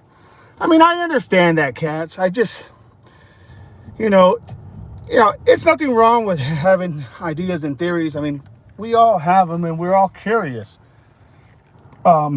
So for me, it's just one of those things where, having a theory, that's fine. But to equate like others, and I'm not talking about you guys, I'm talking about other people who use that narrative, lack of information leads to speculation. Lack of information and speculation don't go together. It may sound pretty, it may look pretty, and it may rhyme pretty good, but it really doesn't go together. It just means you don't know what happened. And yes, we want to know what happened, but we don't know You know why? Because we're not there. We don't work in that county, in that city. And so it's just that. But, look, there's some things they could have said. There's some things they could have said to make things so much easier for people not to lose hope in law enforcement. That's no doubt. I totally agree. Totally agree. I know you guys wondering, man, this guy. But yeah. So there is some things there, in all honesty, and I agree. I mean, I understand.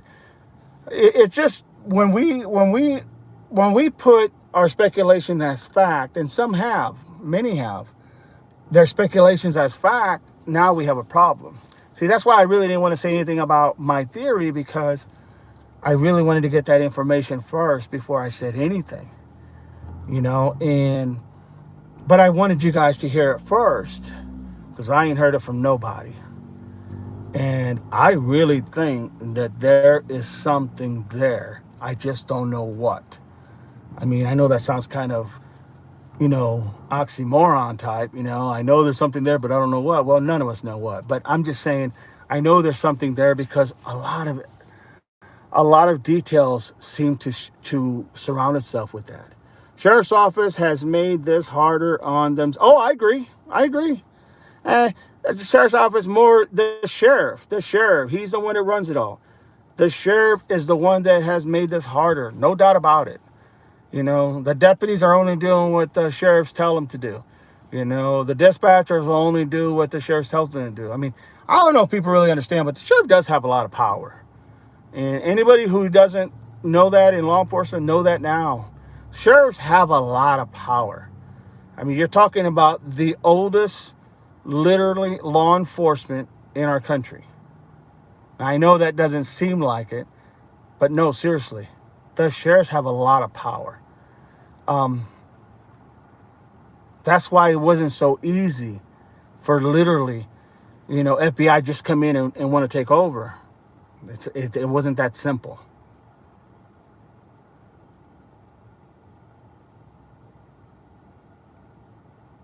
You're being a much kinder than I would be explaining or defining. I hope I was kind. Hey, Katz has been good this whole time. I mean, no big deal to me. I mean, I get it where he's coming from. I get it. I did it. And Giselle, I get it. The reality is that there's just so much unknown still. And honestly, I don't think that the most crucial thing that we would need to be able to give us that peace of mind, I don't think that crucial nugget that we're looking for, I'm not so sure that they could even give it to us, to be honest. And I'm being honest. I don't think that, because I think that type of nugget we're looking for, that could be like Willy Wonka and finding the chocolate bar with the little gold wrapper, I mean, that's a big, big thing.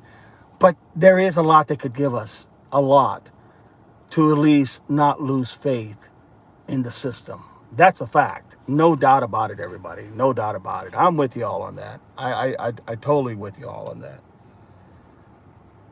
But, yeah. So here's what I'm going to do. I am going to go ahead, I think, and let's see, it's 12:43. I'm going to come back at 4. I'm going to go ahead and take about a good 3 hours break, and then I'll be back at 4.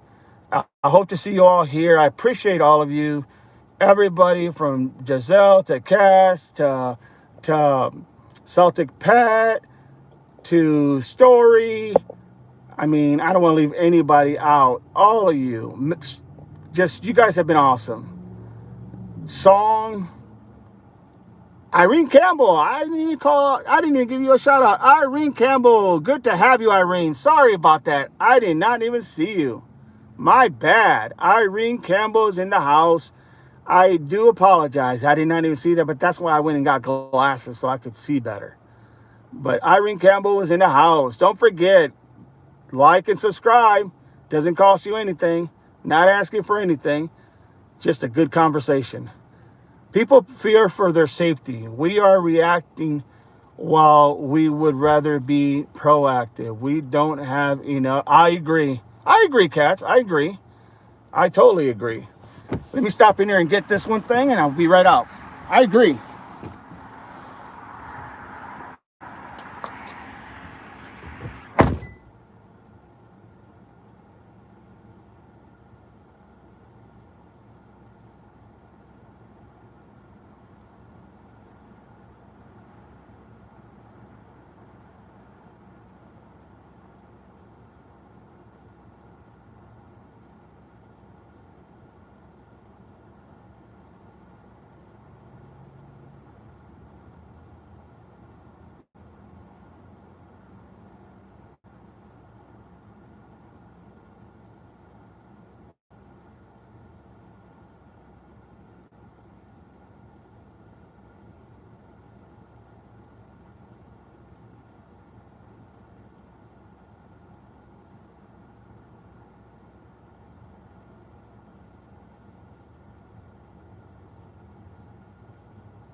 All right, everybody.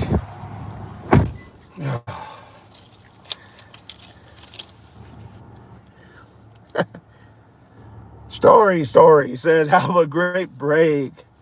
Have a good break. I will, Giselle. Like I said, I appreciate all of you. I'm going to be coming back at 4. I hope to see you all here.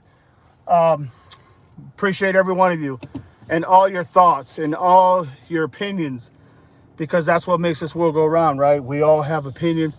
We all have thoughts. And sometimes it feels like no one's listening to us, the people that are most concerned, most vulnerable. And I agree with you 110%. So with that, I'm going to say, remember this, special. Hey, Cats, remember what you said earlier. It's all about common sense, man. Everything is about common sense. The information is right in front of us. We just have to be able to go into the weeds and get that and extract it. That's the most important. See you all back at 4 o'clock. God bless you all. Semper Fi.